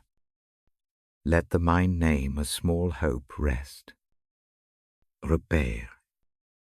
Morning light. Say the word quietly in the mind as you breathe. Let the words sink in for a few breaths. This small ritual trains the heart to accept hope as living and near.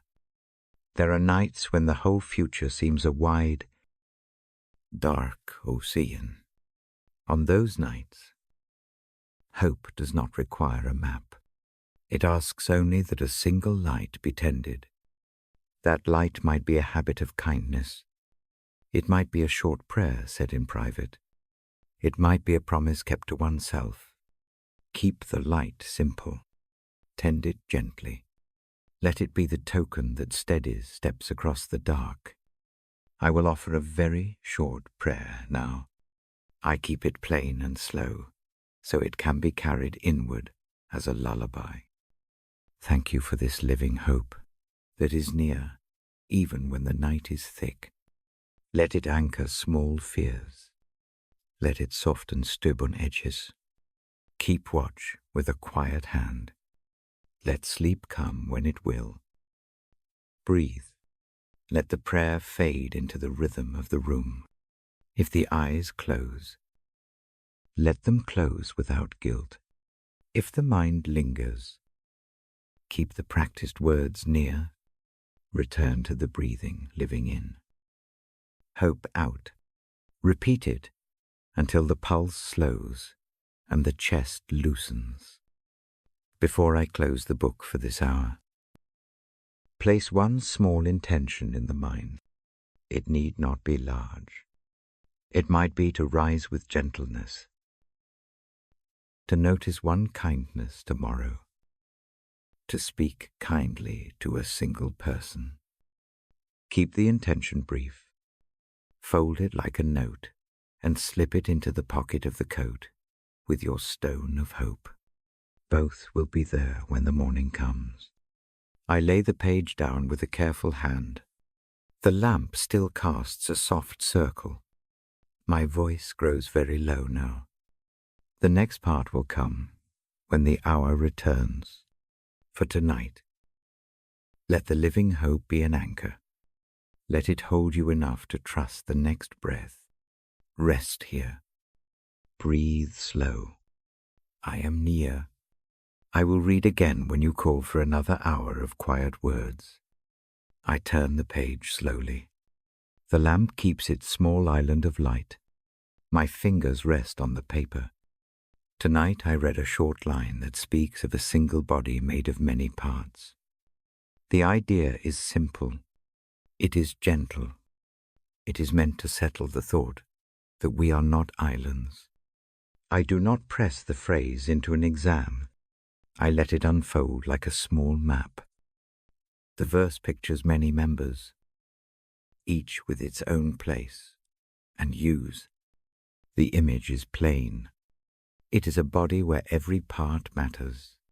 It is a quiet call to belong. Listen with me. Breathe slow. Inhale.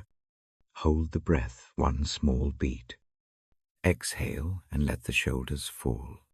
The rhythm is the same for the words that follow. Let the breath keep the pace. I say first what this does not mean.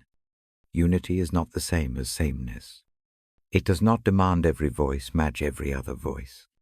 Unity here is more like a room where many instruments are allowed to play, each in its own register. The music is not strange when notes differ. The music gains depth. Imagine a hand. Fingers are not all the same. One finger points. One finger feels.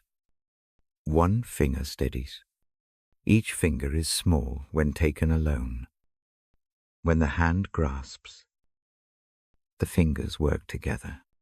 The hand can hold a cup. The hand can write a line. The body teaches us that usefulness grows out of togetherness. Now, another image. Think of a woven basket. Different reeds cross each other at right angles. One reed bends where another holds it straight.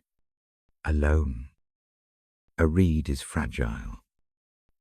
Together, they make a container that can carry fruit. The joining is plain and practical. It does not boast. It simply becomes useful. The passage in Romans that I read asks for humility. It asks that no member claim to be more important than another. Pride tightens the chest. Humility eases the shoulders. Practice a small act of humility tonight. Hold one simple thing in your mind and let it be small. Let the need for applause rest on a shelf. The quiet of the night rewards soft gestures. I place a gentle exercise before you. Rest one hand on the chest and one on the belly. Breathe in slowly. Feel how those two hands move together. Notice how different areas of the body answer to a single breath. The image is not mystical. It is ordinary. It shows that many parts can move in one rhythm. We are called to belong in this same way. Each person has a separate gift. Some gifts show loudly. Others work behind the scenes. None is useless. The small acts of daily kindness are as essential as the grand ones. A quiet smile saved a frayed morning. A returned call steadied a night. These are parts of a larger whole. Picture a garden again. But in a new way. Different plants fill the bed. One plant blooms early. Another keeps leaves for late frost. Roots tangle below and share water. Above ground, the view is varied and lovely. Below ground, there is a hidden economy of life. Unity works both above the sight and beneath it. If worry tells you that your smallness is a flaw, answer with a soft correction. Say inwardly small things matter. The breath supports the words. Repeat it once. Let the chest expand and release. The saying is not a boast. It is a reminder that usefulness often wears a quiet face. There is another practical habit to try before sleep. Think of one skill you have that costs little, but helps another. It may be noticing when a sibling needs a kind word. It may be folding a towel more neatly. It may be bringing a glass of water for someone at night. Decide on one small offering for tomorrow. Do not plan grand gestures. Plan a tiny kindness. It will fit the rhythm of life and keep the heart practiced in giving.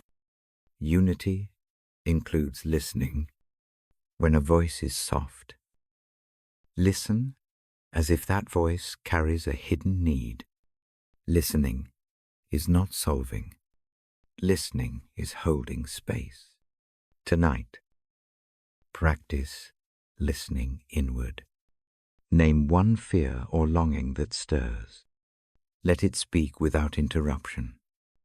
Breathe as you attend. The act of listening inside the chest is a small piece of belonging. The metaphor of the body also invites mutual care. A foot that is sore asks the hands to help. A mind tired of worry needs a friend or a simple rest. The asking is not weakness. It is part of being human. When I ask, I do not carry the whole burden alone. When I answer, I do not need to carry all the pain of another. We share it so the load lightens. Unity does not erase difference. It welcomes difference, like threads in a tapestry. Varied colors make a picture whole. A tapestry with only one color is still a cloth, but it lacks the pattern that makes eyes linger. The difference of another person is not a threat. It is an opportunity for beauty. There is a practice for tonight that uses imagination lightly. Picture a circle of lamps. Each lamp is a person. Place a small light on the lamp that represents you. Notice how the circle brightens when each lamp is lit. When one lamp dims, the circle notices. The aim is to tend the lights, not to judge their glow. Tend one light in your imagination. Let the act be simple and kind. If a regret tells you that you do not belong because of past mistakes, do not let it steal the room. Name the regret softly. Then place it on the bedside table of the mind. Tell it. You will look at it at a better hour. For now, return to the breath. The habit of postponing the heavy work until a clear morning is itself a small practice of unity. It prevents the night from fracturing into blame. I read now a brief reflection. The body metaphor asks for cooperation. It asks for patience. It asks for gratitude. When one part excels, the other parts do not shrink in envy. They celebrate the whole. The body does not mock a strong arm for lifting. The arm lifts as part of the body.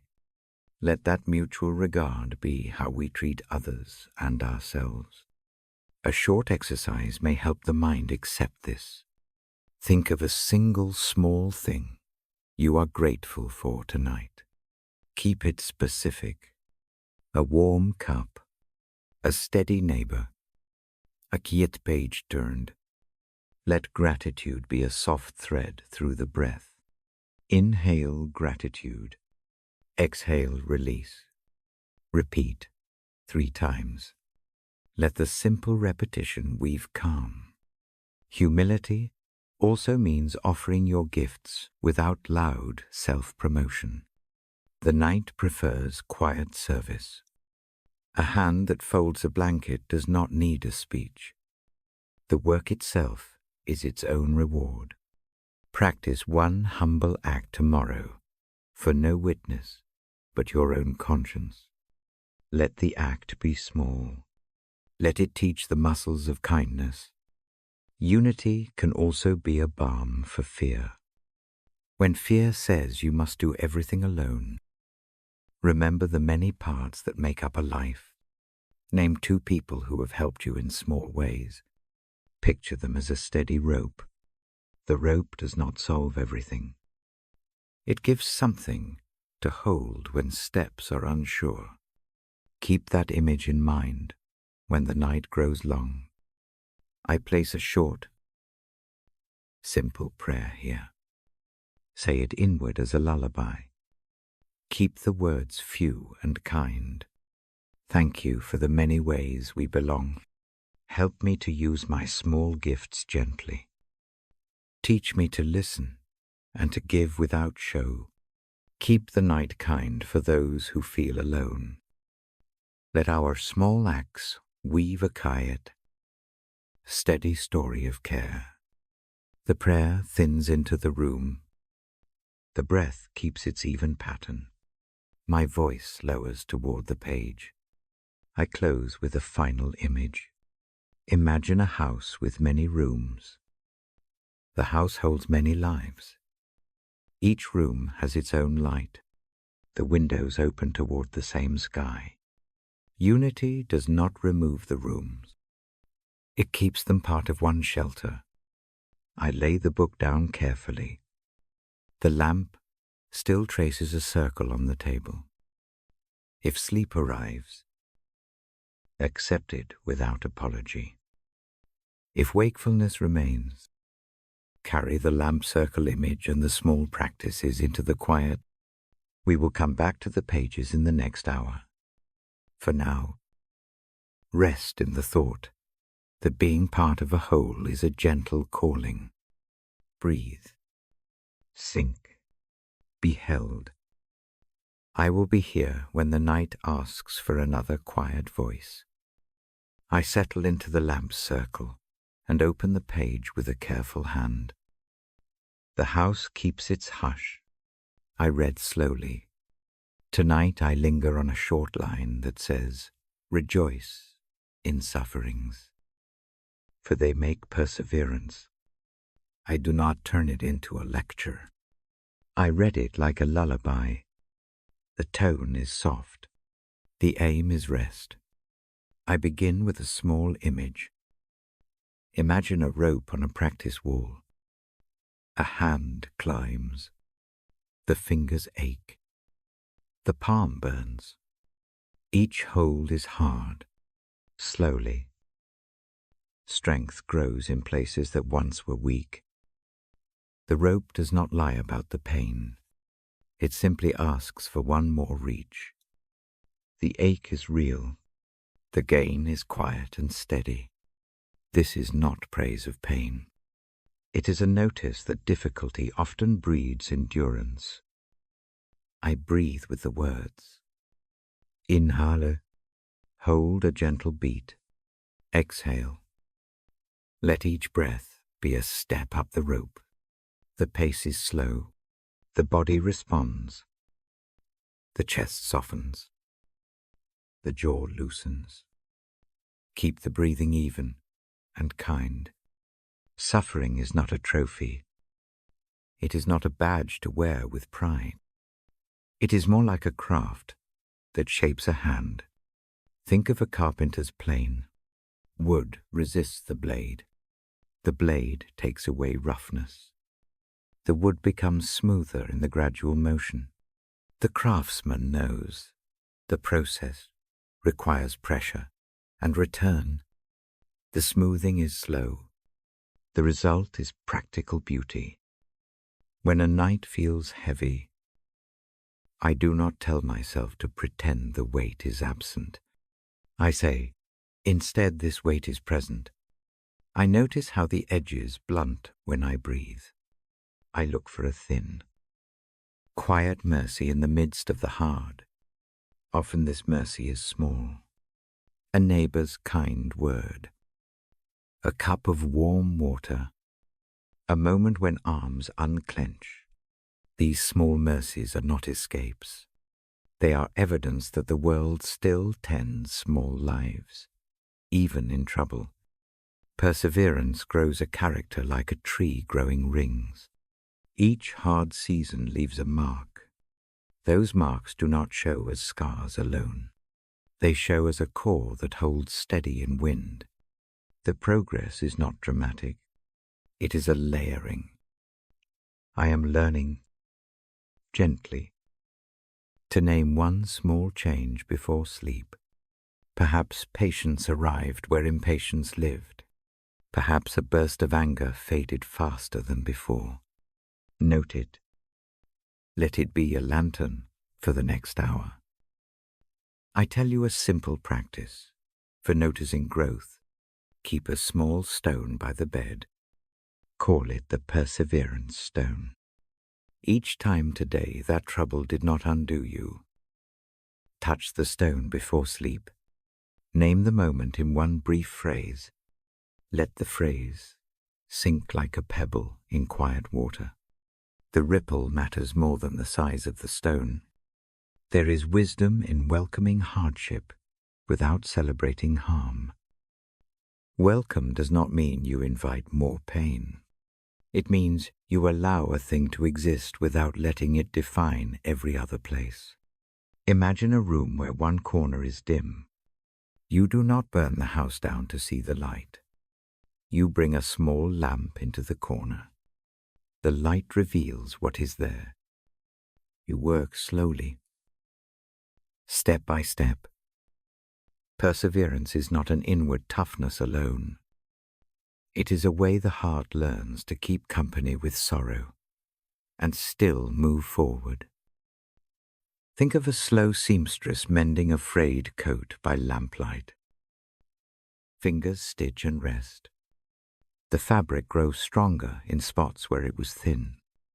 The needle does not rush. The mending is careful. Over time, the coat serves again. People who care know that mending is ordinary work. It is not finished in one sitting. It asks for tender persistence. I do not leave out the truth that some nights are exhausted with anguish. When trouble feels too large, do one small thing, breathe, and name one need. A glass of water, an hour of sleep, a friend to listen tomorrow. Place the need beside the stone. Tell it you will tend it. Then return to breath. This postponement is not avoidance. It is a kindness to the body that must sleep. Perseverance creates character. The text suggests, and character fuels hope. The word character here is not a trophy case. It is a quiet formation of the interior, like clay held in a hand that shapes slowly. Character shows in how a person opens to another's hand, in how a tired voice softens, in how a decision favors mercy over exacting rightness. I invite you to notice one small sign of that change. Did the chest unclench sooner? Did the foot step back from arguing? These are not small after all. Hope arrives in unexpected ways. It may come as a single, thin thread of light through a shutter. It may come as a memory of a kindness that returns warmth. Hope is not the same as certainty. It is not a promise of quick fixes. It is a quiet expectation that the slow work of perseverance and character indeed makes something new possible. It sits like a lamp on the bedside table. It does not banish the dark. It simply shows the next breath, I offer a short practice to carry into sleep. Lay a hand on the center of the chest. Breathe into that hand.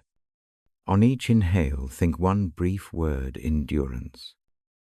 On each exhale, think one brief word, peace. Repeat 5 times. Let the 2 words meet in the rhythm of the breath. They are not a formula.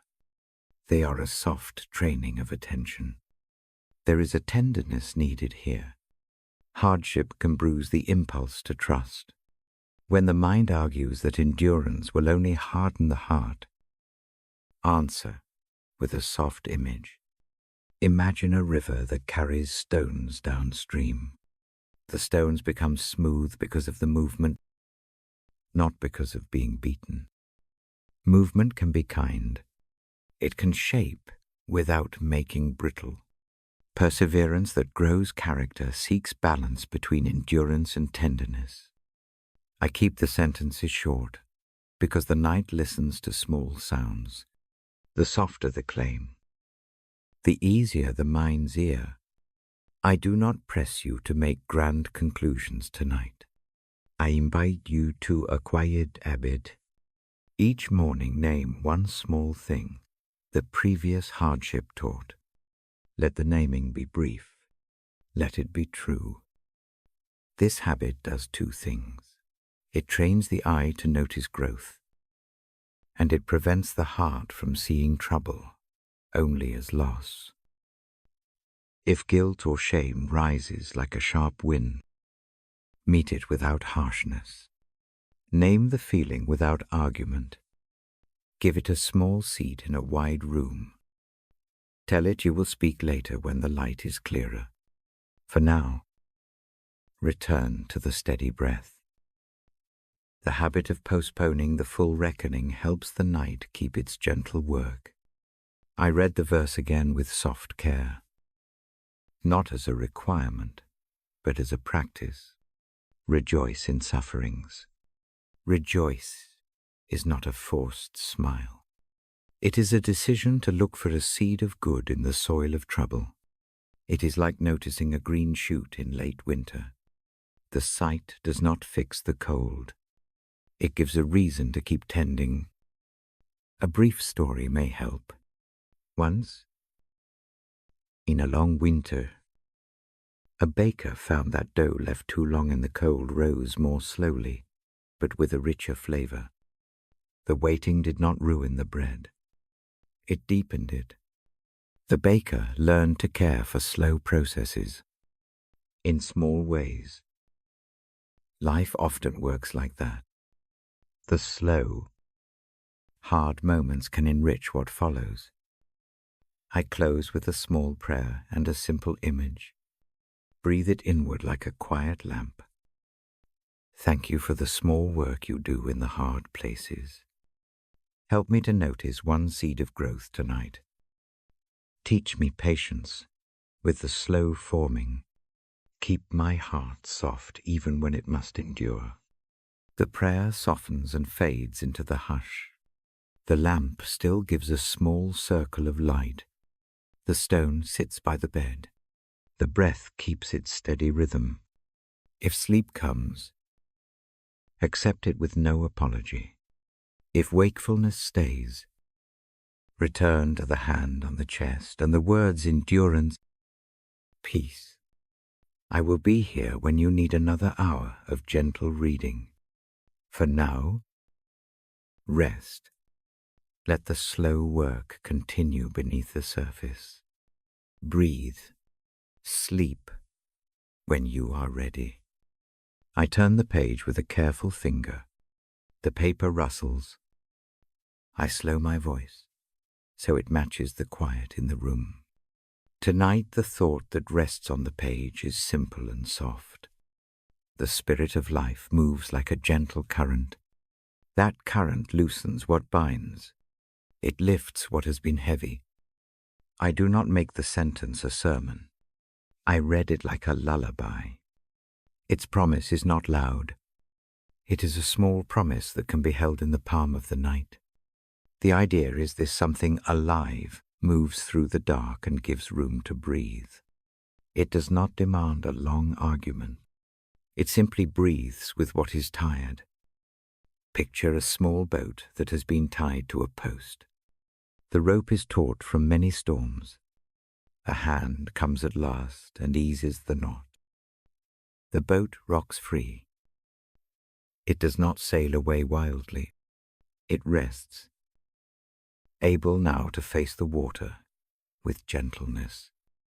That loosening is what the Spirit does for places in the heart that feel bound by fear or shame. A quiet release opens space for rest. Breathe with me. Draw the breath slow into the belly. Hold it a gentle beat. Let it go.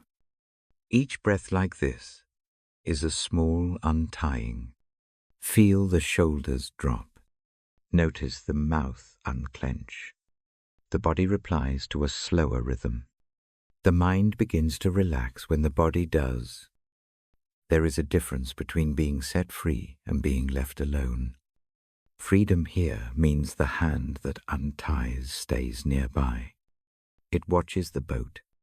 The care does not vanish. It steadies. Allow that image to settle a moment.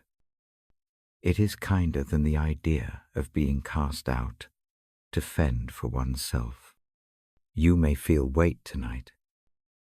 It may come in small shapes, an old regret, a worry that has kept waking you, a neat list of what you must do tomorrow.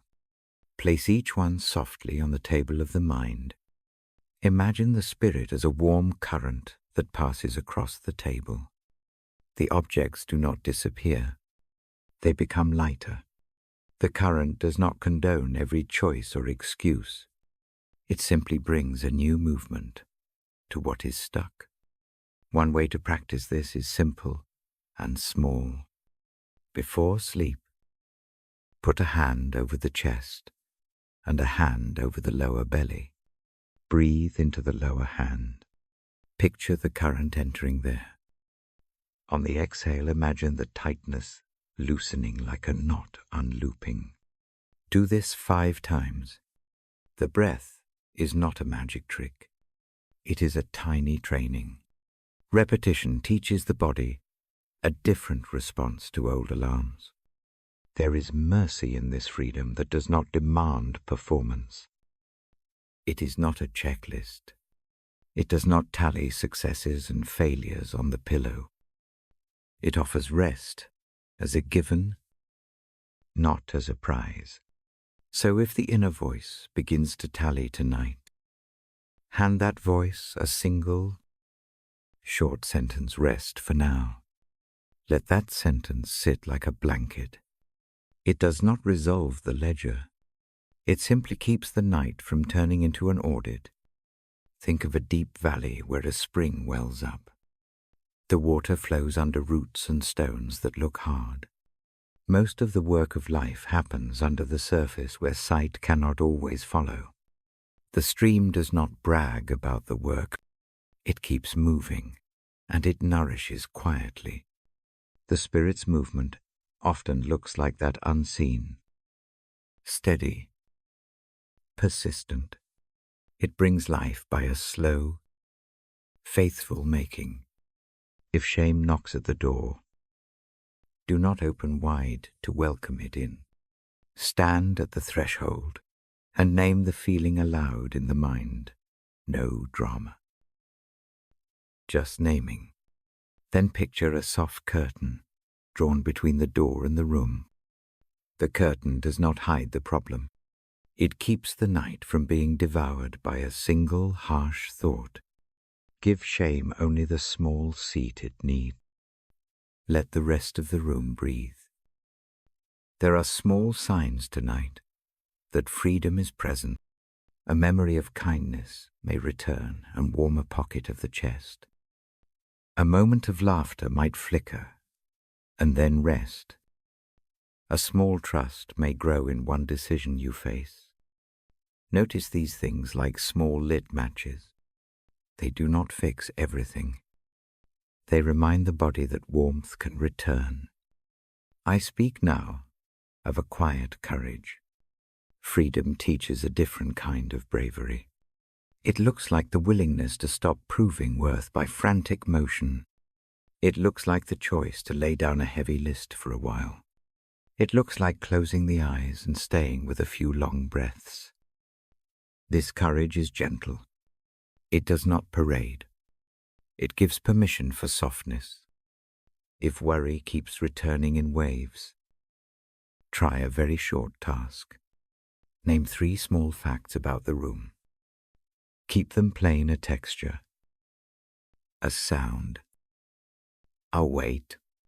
Repeat them slowly as you breathe. This steadies attention without arguing with the panic.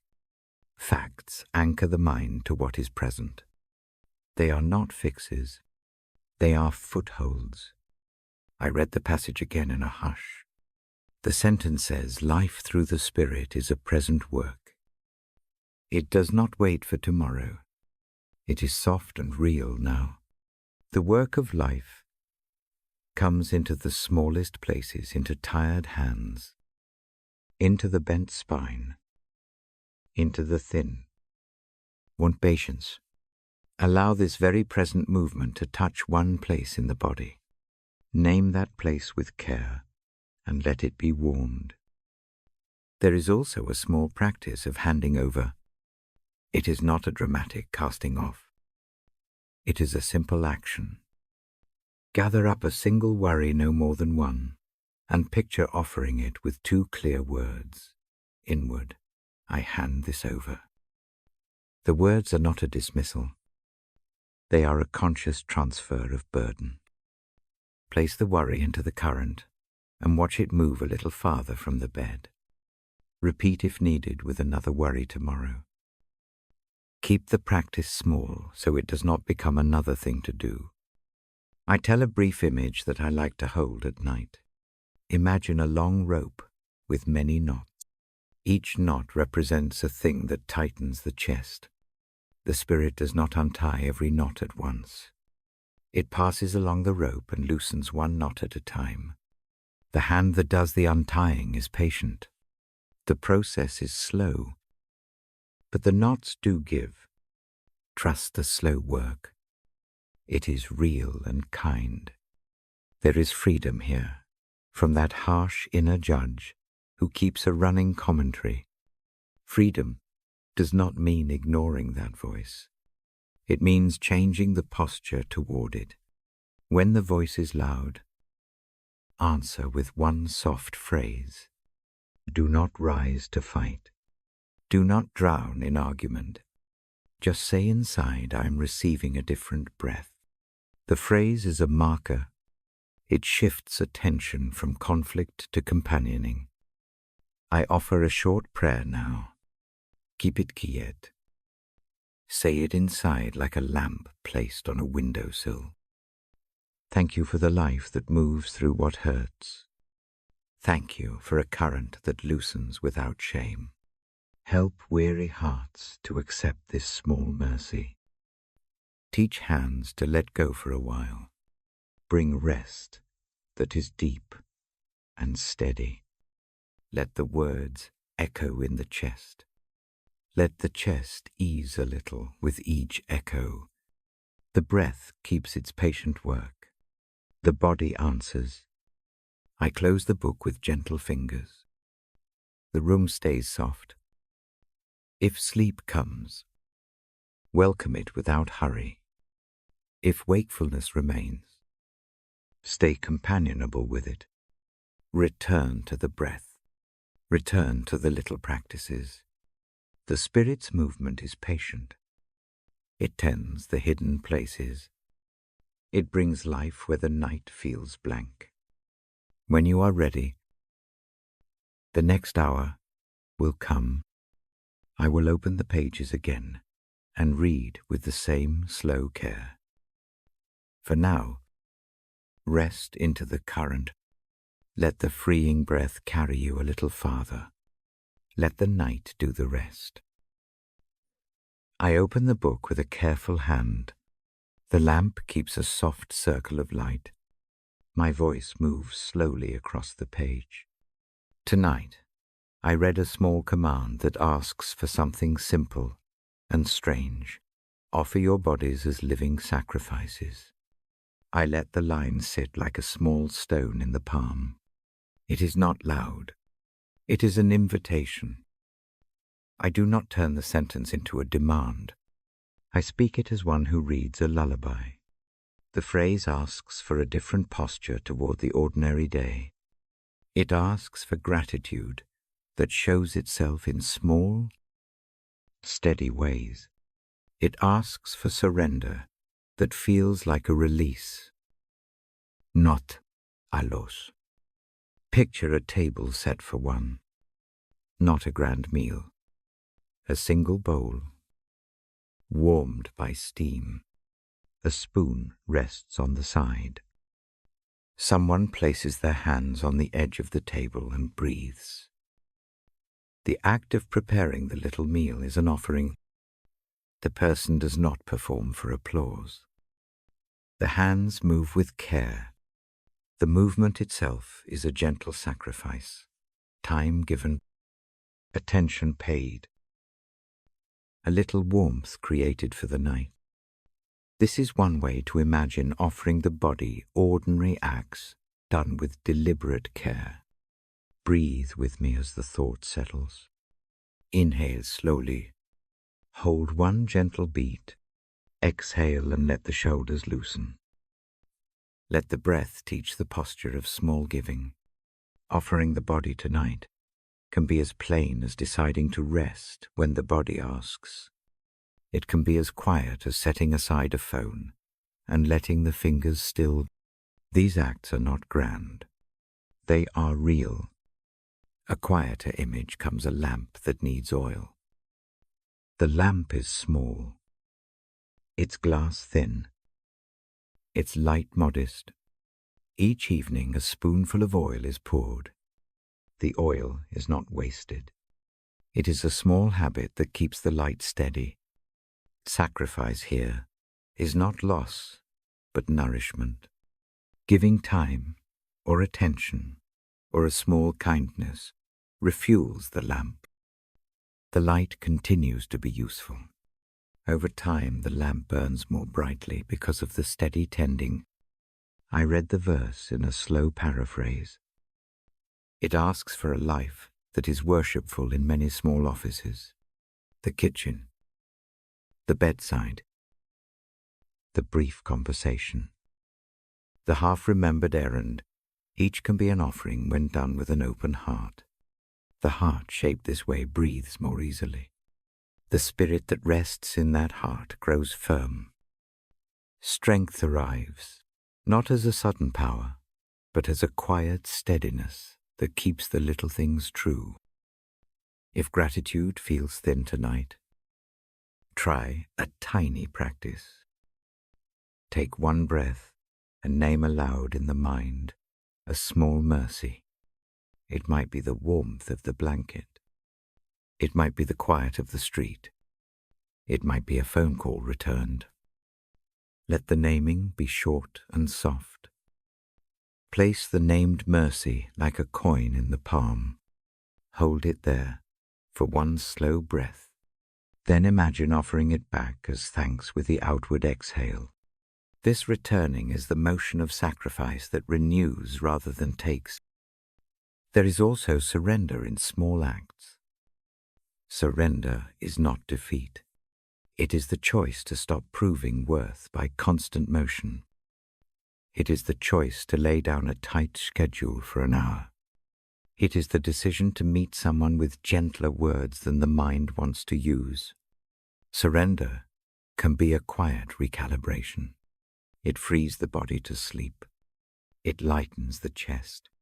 It keeps the hands from doing harm in their hurry. Think of hands that have held a garden hose all day. They are tired from giving water to thirsty roots. In the evening, the hands set the hose on its reel and hang it with care. This act is a small ending and a small keeping. The hands are offered back to rest. The gesture is a form of worship recognizing limits and giving oneself permission to be tended. Offerings also shape gratitude. when a small gift is given without counting the cost. Gratitude grows like a small plant. It finds root in ordinary soil. Over time, the plant thickens. It covers places that were bare. The practice of offering oneself to small duties becomes a habit that changes how the day is seen. The mind that tends such a habit learns to notice seams of mercy. I do not mean to make this into a work list. These acts are not a ledger.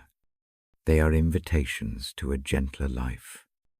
A single act of surrender tonight might be enough. Maybe it is closing the laptop earlier than usual. Maybe it is going to bed without finishing a small task that can wait. Let the simple decision stand. It is a living sacrifice, because it is chosen and offered with a quiet heart. Here is a small exercise you can try now. Place a hand on the throat and a hand on the belly.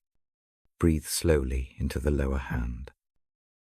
As the breath comes in, think one short word, inward gratitude. As the breath goes out, think surrender.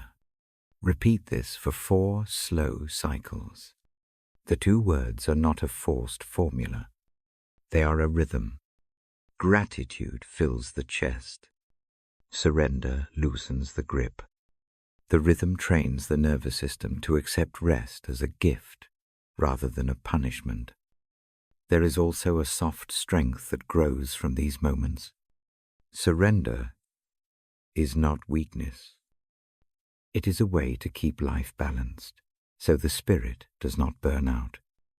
The habit of offering small things frees a person to be available later with clearer hands and a softer voice. Strength that grows like this is steady. It does not show off. It steadies.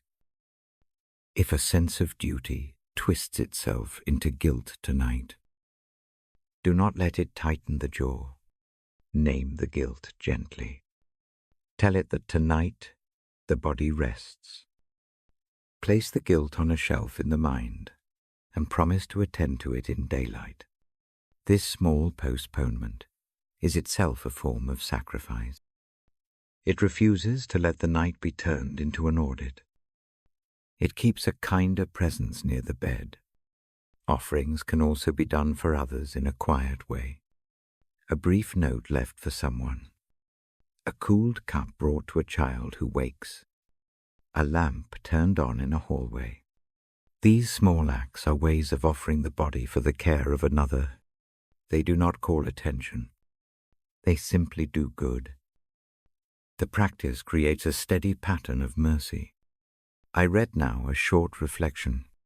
A life offered in small kindnesses becomes an act of worship. Gratitude and surrender walk together. One gives, the other receives. The practice renews the spirit. It makes each small day a place where gentleness can grow. Keep the action simple. Keep the heart open.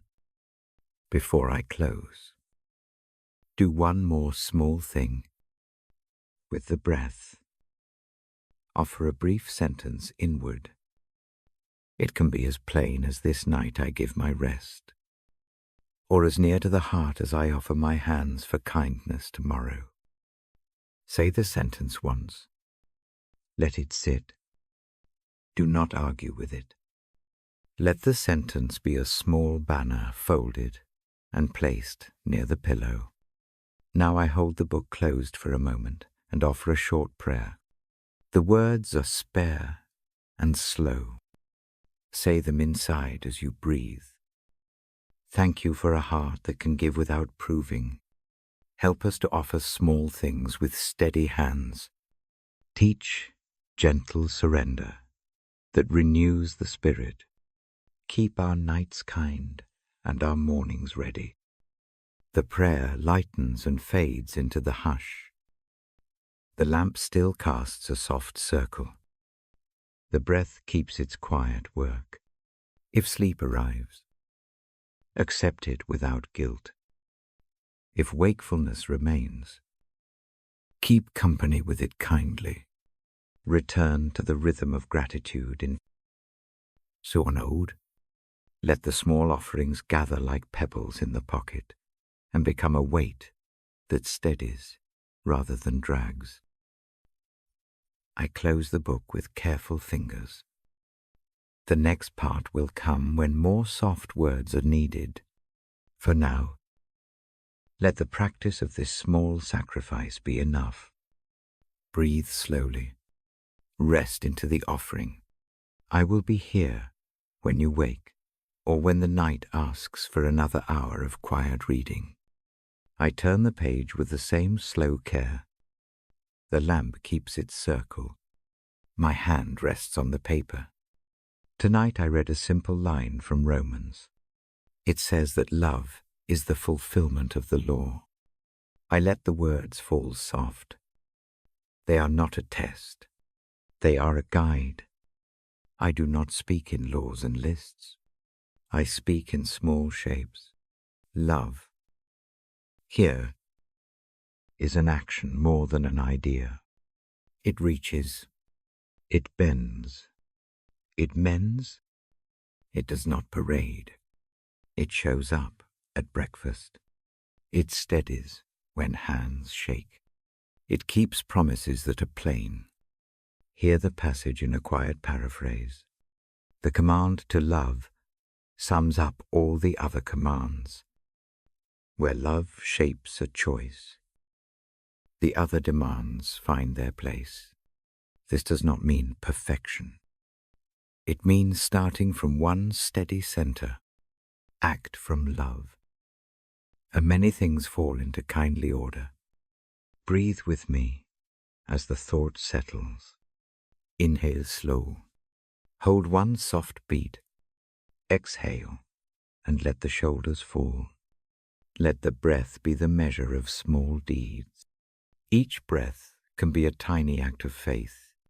Each breath can lead a small hand to do a small kindness. Think of a plain image. A bowl of soup on a cold night. The bowl is warm. A hand carries it across a small room. The act is ordinary. It does not make news. The warmth, though, stays. It changes the night for one person. This is how love fulfills the law. The law becomes life when someone warms another. Another picture follows.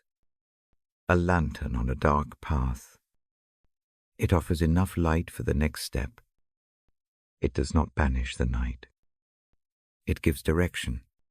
Actions done in love are like that lantern. They do not fix every problem.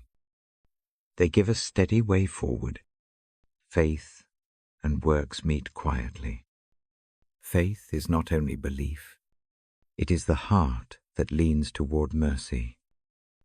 Works are the hands that answer. When hands move from that leaning, life changes in small degrees. The combination is not a way-in of goodness. It is a daily rhythm of living that chooses mercy more often than not.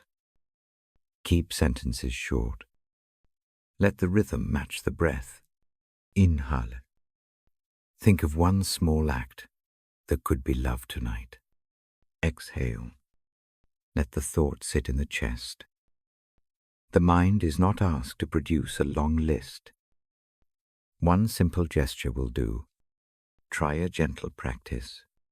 Name one person who comes to mind. See them quietly in the mind.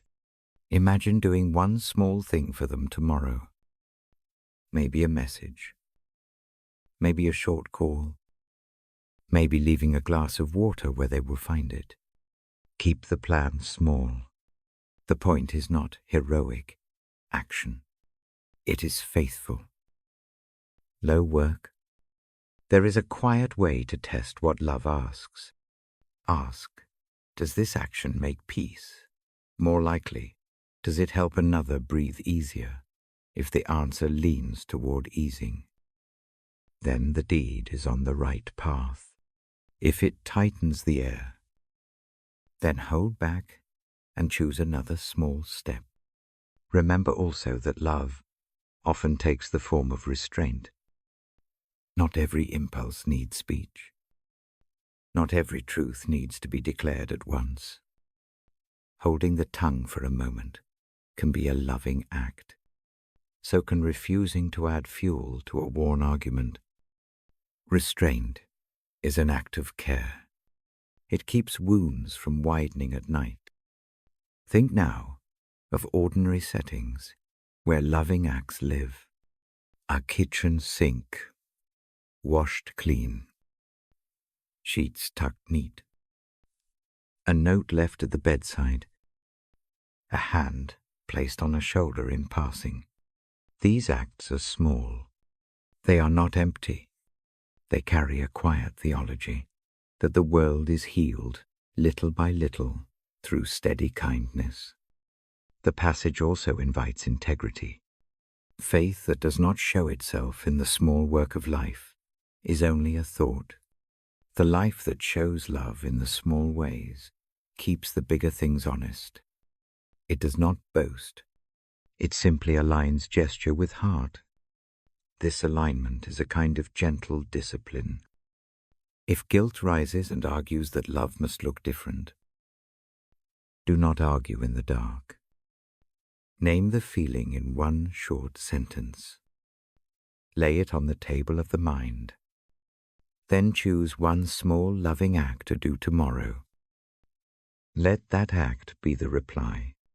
Action is a calm teacher. It corrects what words cannot.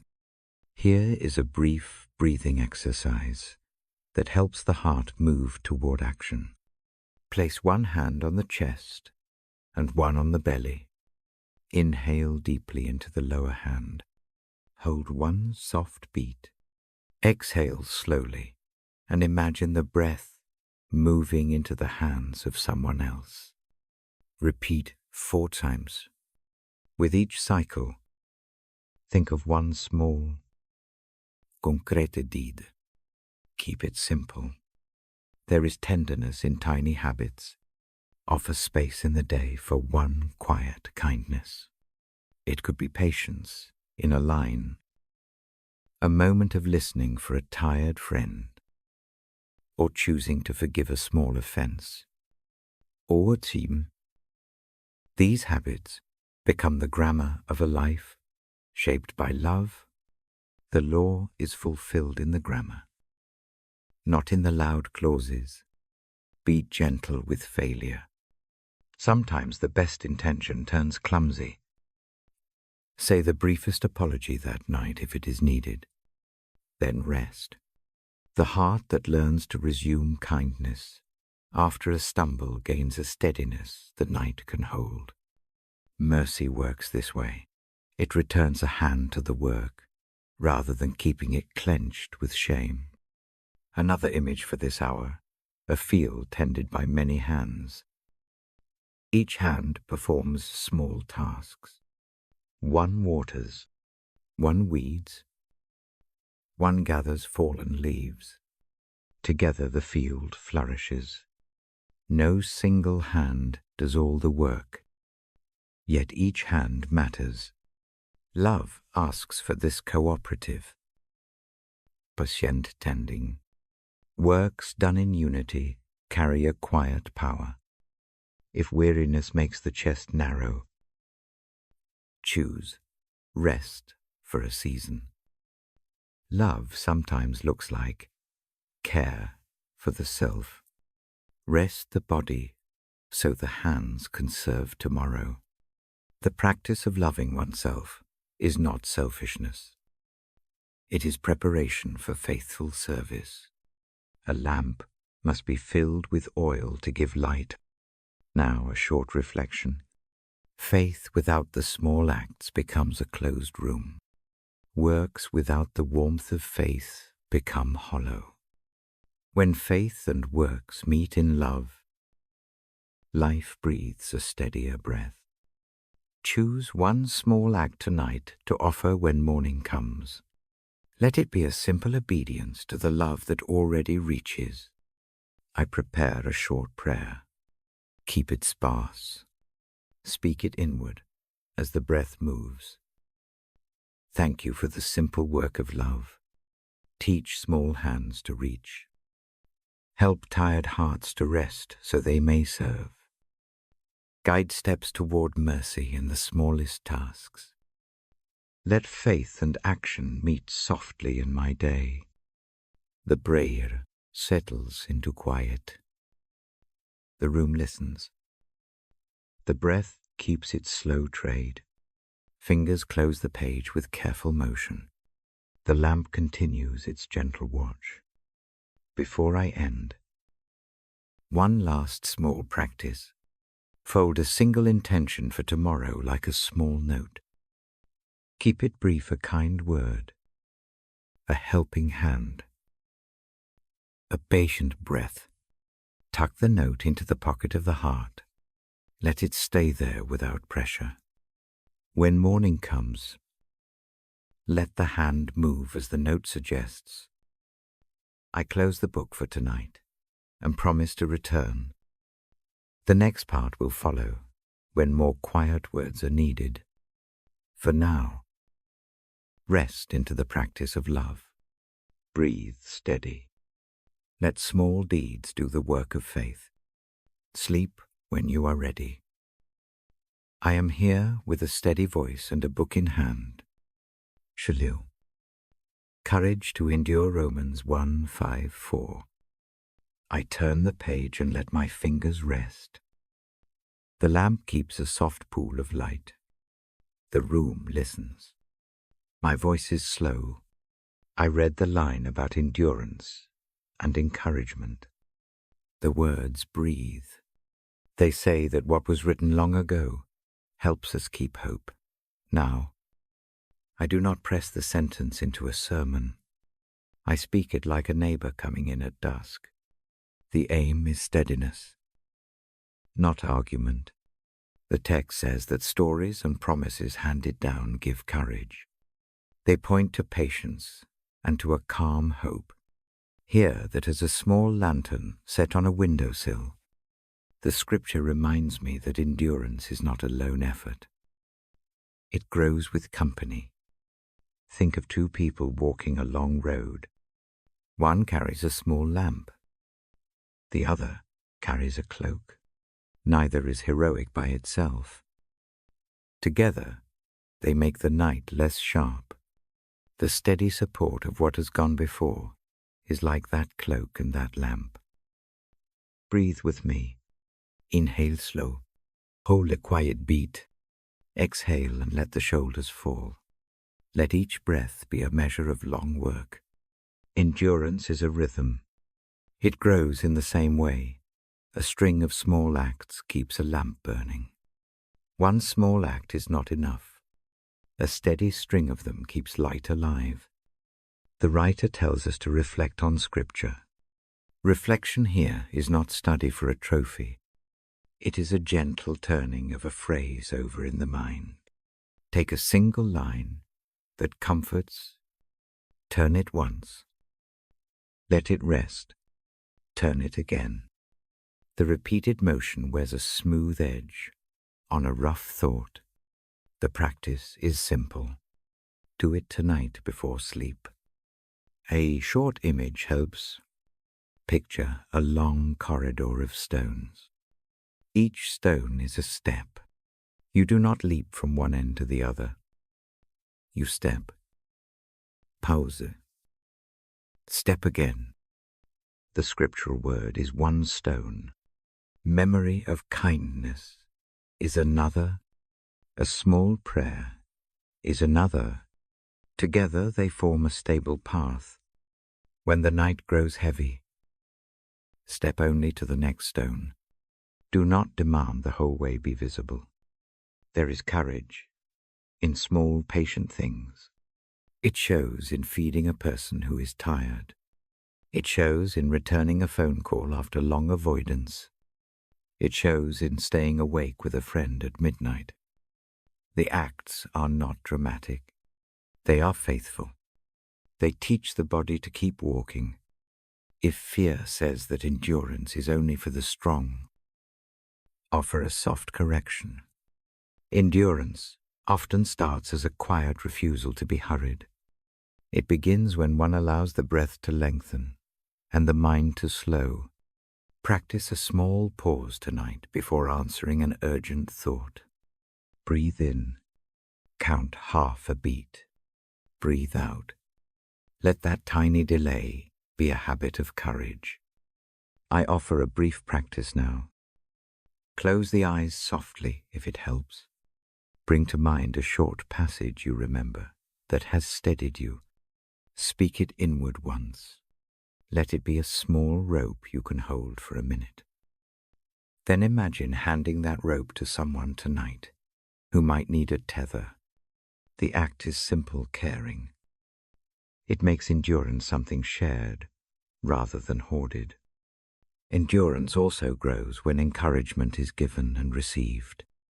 A kind note, a steady presence, a word that names the good. These things are not loud. They do not erase suffering. They make the load lighter to carry. Keep one small act of encouragement ready for tomorrow. It might be a text that says, "I'm thinking of you." It might be making tea. Keep it small. Keep it true. There is a quiet courage in choosing to wait. Waiting is not passive. It is an active trust that the slow work of a steady hand and a faithful heart will bear fruit.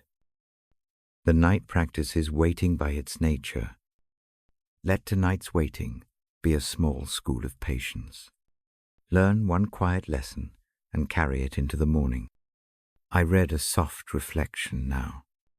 Scripture helps us endure because it keeps perspective gentle. It holds big things in a frame of hope that lasts beyond a single hour. The encouragement it gives is simple. You are not the first to find the road hard. Others have walked it and kept going. Let their steps teach you. Before I close this section, do a short breathing exercise with me. Place a hand lightly on the chest. Breathe in and imagine courage as a warm light filling the hand. Hold for one slow beat. Breathe out and let the light settle into the heart. Repeat 3 times. Each cycle is not a cure. It is a small strengthening. Now a short prayer. Speak it inside as you exhale. Thank you for the words that outlast a night. Help me to take one steady step. Keep a gentle company of those who have walked before. Let endurance be a small lamp at my side. I let the prayer rest. The room stays quiet. The page closes with a soft motion. My voice lowers and waits. 17. Promise of salvation, Romans 1:09-10. Paraphrase. I opened the book again and read a line that speaks of promise. The tone here is calm and certain. The passage tells of a gift that does not fluctuate with mood. It speaks of being held when the noise of the day unravels the peace of the heart. Salvation in the text is a promise of being found and kept. I do not reduce this to argument. I let it be an offering. The promise says that being accepted and rescued is not earned by loud deeds. It is given in a way that comforts rather than demands. Let that be enough tonight. The image that comes to mind is a small harbor at dawn. Boats rest easy at their moorings. A tired traveler finds shelter there without proving his value. He knocks. A hand meets his own. The harbor does not demand an inventory. It simply opens the gate. The promise of safety works like that, welcoming rather than tallying. Breathe with me and hear the simplicity. Inhale. Hold one hush. Exhale and let the shoulders loosen. The gift of being kept is like a warm blanket. It does not remove the chill. It makes the chill bearable. The heart learns to relax into that acceptance. The text speaks of confession in a gentle way. Confession here is not humiliation. It is a naming, an honest breath out that says, I need help. The naming is small. It is spoken softly in the heart, and it clears space for mercy. To confess is to stop pretending. It opens the hand, so a gift can be set there. If resistance arises, do not fight it loudly. Sit with the resistance like a friend who is afraid of water. Offer it a gentle phrase for tonight. I will try trust. Do not demand proofs. Let trust be small. Test it with a minute of rest. See what it does to the shoulders. I offer a short practice. Place a hand over the heart. Whisper inward a single phrase that feels true. I am not alone. Let the phrase be a beacon. Repeat it twice with the breath. Allow the promise to sink like a pebble in still water. The ripples are small. They are enough for tonight. The promise of salvation also carries a forward look. It says that the story continues beyond the immediate hour. This does not erase present sorrow. It only places the sorrow in a longer view. Imagine a night sky where one steady star does not erase clouds, but guides a traveler nonetheless. Let that star be the thought you carry. Mercy arrives in small ways. A neighbor's cute help, a meal left at a door, a friendly voice on the phone. These things are not substitutes for all healing. They are signs that the promise is being lived out. Notice one such sign tonight. Let it be a proof small enough to fit in the hand. There is freedom in accepting a promise. Freedom is not license to avoid responsibility. It is the release from the exhausting need to prove worth. Every hour, place that need lightly on a table. Tell it you will consider it tomorrow. Tonight receive a small gift assurance that you are kept, whether the night feels calm or rough. I read a short reflection. The promise of salvation is a gentle anchor. It does not choke the life from a person. It keeps a safe hold. It frees the hands to do gentle things for others because they no longer serve from fear of loss. They serve from gratitude. Before I close, practice a simple handing over. Take one worry, name it briefly, breathe in, breathe out, and place it into the quiet. With 2 words, receive this. Do not argue with the worry. Do not shrink from it. Offer it as you might offer a small child to a close friend who cares. This handing over trains the heart to trust that not all burdens must be borne alone. Now, a short prayer to tuck the hour into rest. Thank you for the quiet promise that keeps through the night. Help the heart to accept a simple gift of mercy. Let the hands loosen their grip. Keep a steady watch while sleep arrives. The prayer fades into stillness. The book closes on the page with careful fingers. The lamp keeps its circle. My voice lowers to a near whisper. If sleep comes now, take it without apology. If wakefulness lingers, return to the breath, and the small practices hold the rope of endurance. Carry the stone of hope. Receive the promise of being kept. I fold the moment into silence and wait at the bedside. The next pages will come when the night asks for more steady words. For now, breathe slow. Rest safe. I am here with the book, the lamp, and a quiet voice. Shati. Promise of Salvation, Romans 1:09-10. Paraphrase. I turn the page and let the thought settle like a quiet lamp. The line I read tonight is simple and plain. It says that belief in the heart and confession with the mouth bring rescue. The tone is gentle. The promise is for those who find their way home by naming that need. I do not preach. I read as one who sits at the bedside. My voice is slow. The aim is to make space for rest. The promise is not a puzzle to be solved. It is an open door held for the weary. Imagine standing at a threshold. The door is not locked. It waits for a hand to reach out. The simple act of going through is enough. The journey is not purchased by a long list of deeds.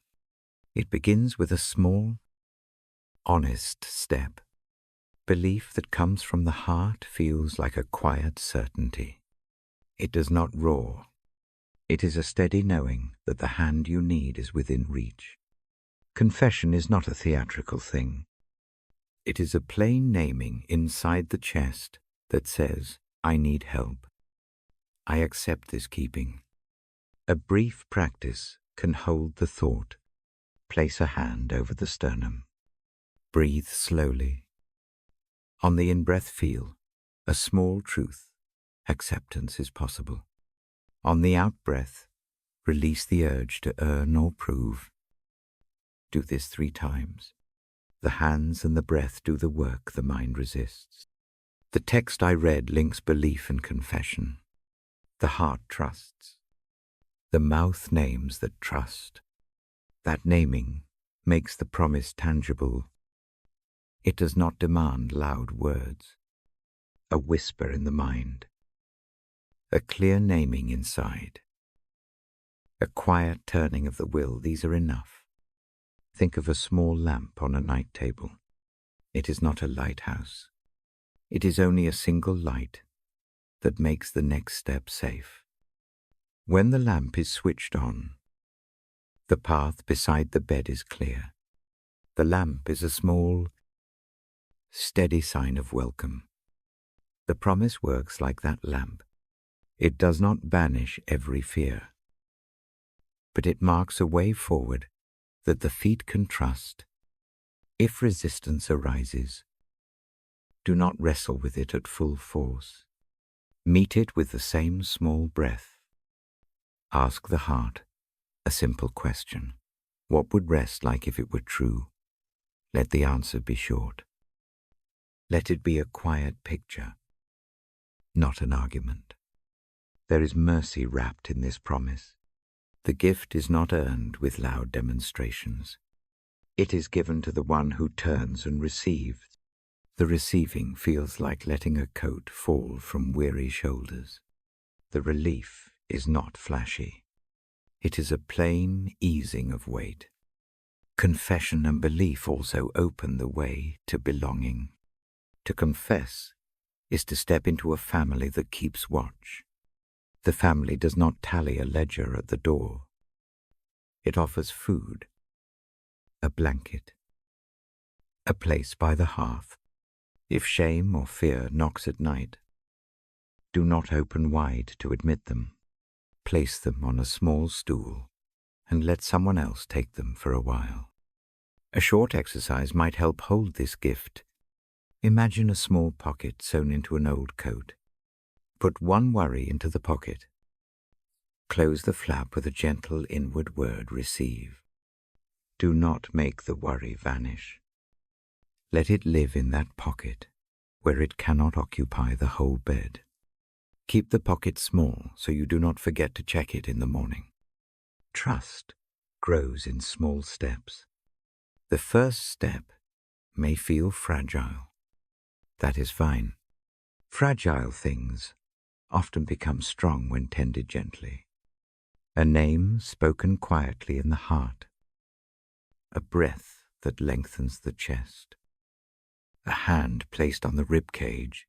These are the little gestures that open the door. There is freedom in the promise too.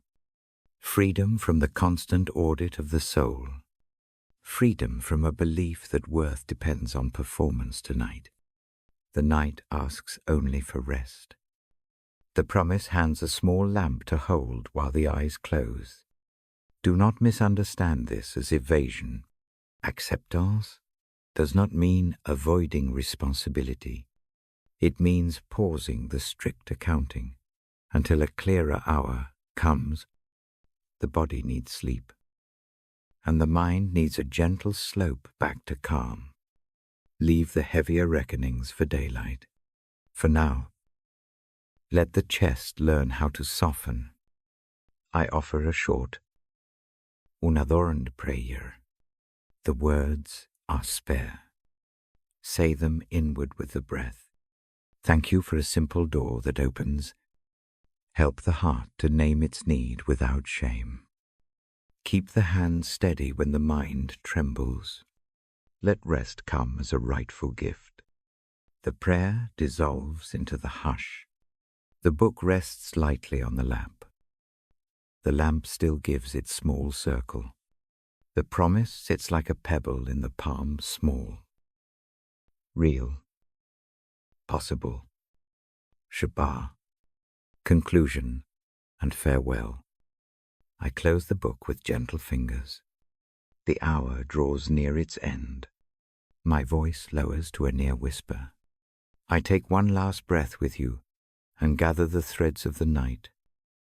Tonight I read the scriptures as a companion. I do not bind you with long arguments. I offer quiet paths. The themes we walk together are plain mercy that wraps a tired chest, hope that sits like a small stone, endurance that shapes slow courage, a gentle power that breathes where words fail, and a promise of rescue that opens a door for the weary. Each is a lamp for a dark hour. I will not repeat the images. Instead, I hold them as small tools you may use. A breathing practice when the throat tightens. A brief naming when shame urges long lists. A tiny kindness to give tomorrow to soften the day. Keep the tools within reach. Use them without guilt. If sleep has already come, rest safely and without apology. If wakefulness remains, keep the room small and kind. Breathe slow. Place a hand over the heart. Put a single honest sentence in the mind and let it sit like a stone. Repeat the breath practice until the muscles uncoil. Mercy lives in the small things. Do not expect grand resolutions tonight. The night is not a courtroom. It is a place to be tended. Let the mercy you need arrive gently. A message. A warmtsap. A hand offered without demand. Let these small mercies be your proof that care is real. If you carry heavy things, do not try to carry them in the dark. Name one task for tomorrow. Keep it small. Promise the rest to the morning. The dawn holds a different angle. Decisions often read clearer with light. I leave one brief practice as a parting gift. It takes less than a minute. Place both hands over the heart. Breathe in for 4 slow counts. Hold for 2. Breathe out for 6. With each cycle, imagine a thread of light knotting a soft rope around the chest. The rope holds you without tightening. Repeat 3 times. Let the final exhale stay quiet and long. Now a final prayer to fold the night into rest. Speak it softly in the mind as you breathe. Thank you for this quiet hour. Keep each small promise and care. Meet the sleepless with gentle hands. Let the mercies of the night visit each weary place. Guard hope like a lamp. Bring someone back to warmth. I let the prayer fall away into silence. The lamp grows dim at the edge of the circle. My voice slows until it is nearly a breath. The book closes with a soft sound.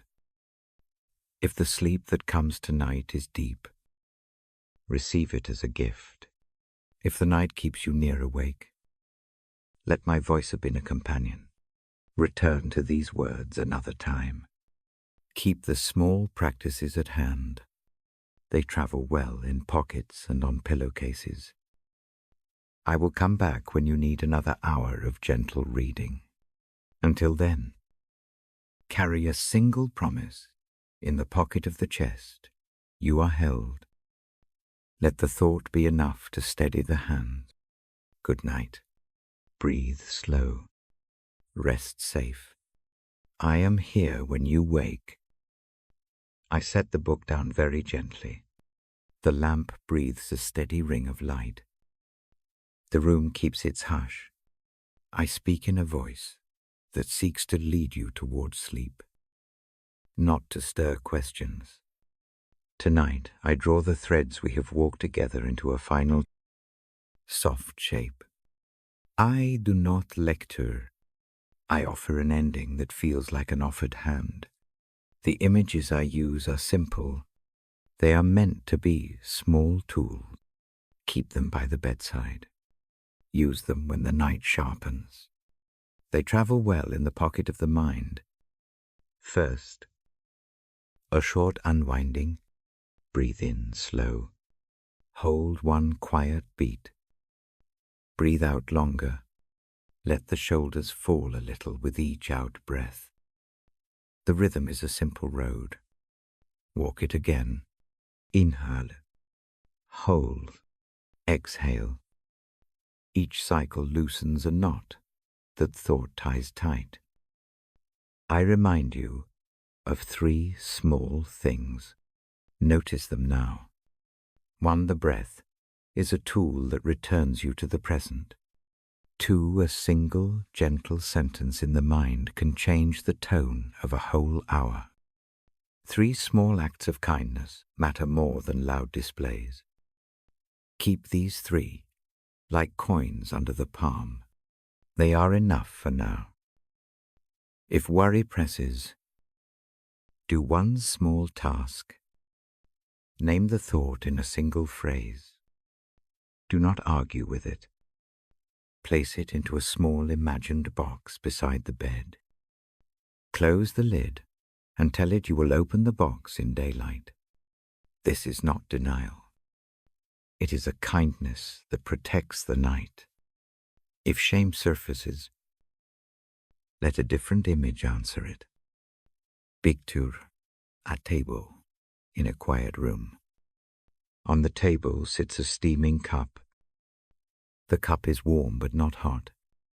Sit near it for a breath. Let the cup remind you that tenderness can be given and received without a long accounting. The warmth does not erase the cold, but it eases the edge. I offer a brief practice for the hands. Lay one hand flat on the chest. Lay the other on the belly. Breathe into the lower hand. On the in-breath, think the word close. Close the day. On the out-breath, think the word keep. Keep the rest. Do this 5 times. The hands act as witnesses. The mind learns a new habit. Think also of a simple morning habit to carry into the light. Do not make a list of heroic tasks. Choose one small kindness to repeat tomorrow. It could be making a cup of tea and leaving it to cool for someone. It could be sending a brief message to someone who goes unnamed in the day. The habit trains the heart to move toward mercy by small steps. I speak now of belonging without heavy words. Imagine a small room with a single chair. The chair is placed by the window. Light comes in at a gentle angle in the morning. No one needs to pass a test to sit there. This room is a kept space where rest is ordinary. Keep that place in the mind as a marker. It is a safe chair to return to when the world grows loud. There will be nights when sleep does not come. That is allowed. Stay present without press. Keep the lamp low. Turn attention to small facts in the room. The texture of a blanket. The hush of breath. The faint sound of distant life. Solid facts anchor a mind that tends to wander into storms. I do not promise immediate healing. I promise stewardship.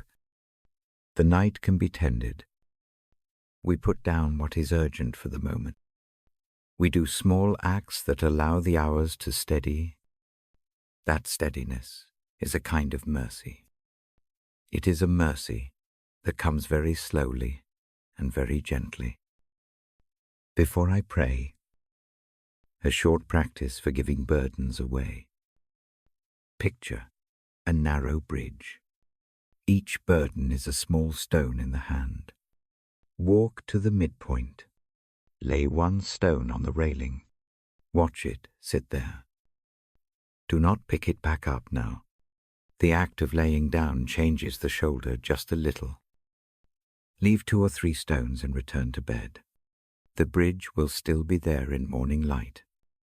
Now a prayer that is plain and brief. Speak it inward as you breathe.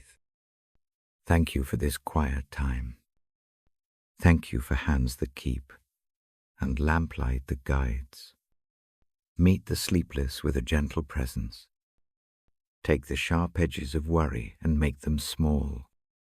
Hold the rest for the body and the mind. Keep hope like a light on the sill. Let the word settle. Let the breath continue its slow work. If you fall asleep, take it as a gift. If you remain awake, let these small practices stay near. Use them without shame. The night can be a place of tending. It can be a place where small mercies arrive. I will say one last short thing about mornings. Wake gently when the hour comes. Resist the rush to fill the day. Begin with one unhurried action. Stand and breathe. Stretch slow. Carry one tiny intention across the threshold. The intention is not a program. It is a point of orientation. It reminds the heart that mercy is not only at night. There is a small promise I leave you with. Nothing in this series demands perfection. The invitation is simple.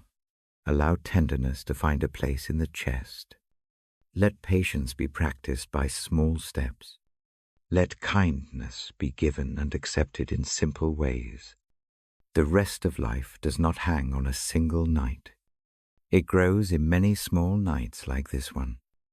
I will keep a steady voice when you need it again. I will come back to read when the hour calls. The pages of the book are patient. They do not accuse. They sit ready with their quiet images and small promises. Return any time. Use the practices you like. Keep the rest that helps. For now, one final breathing fold. Breathe in for 4 counts. Hold for 2.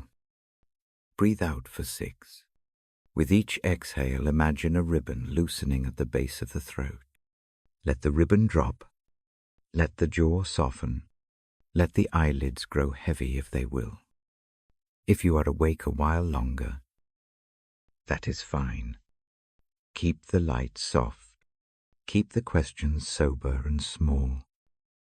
Return to the breath. Return to the hand on the heart. Let mercy sit with you. Let hope rest like a small stone in your pocket. I close the book with careful fingers. The lamp dims only at the edge. The room still breathes. You are kept, even when you do not feel it. Remember that keeping need not be loud to be real. Good night. Breathe, slow, rest when you can. I am here when you wake. With the book and the lamp and a steady voice,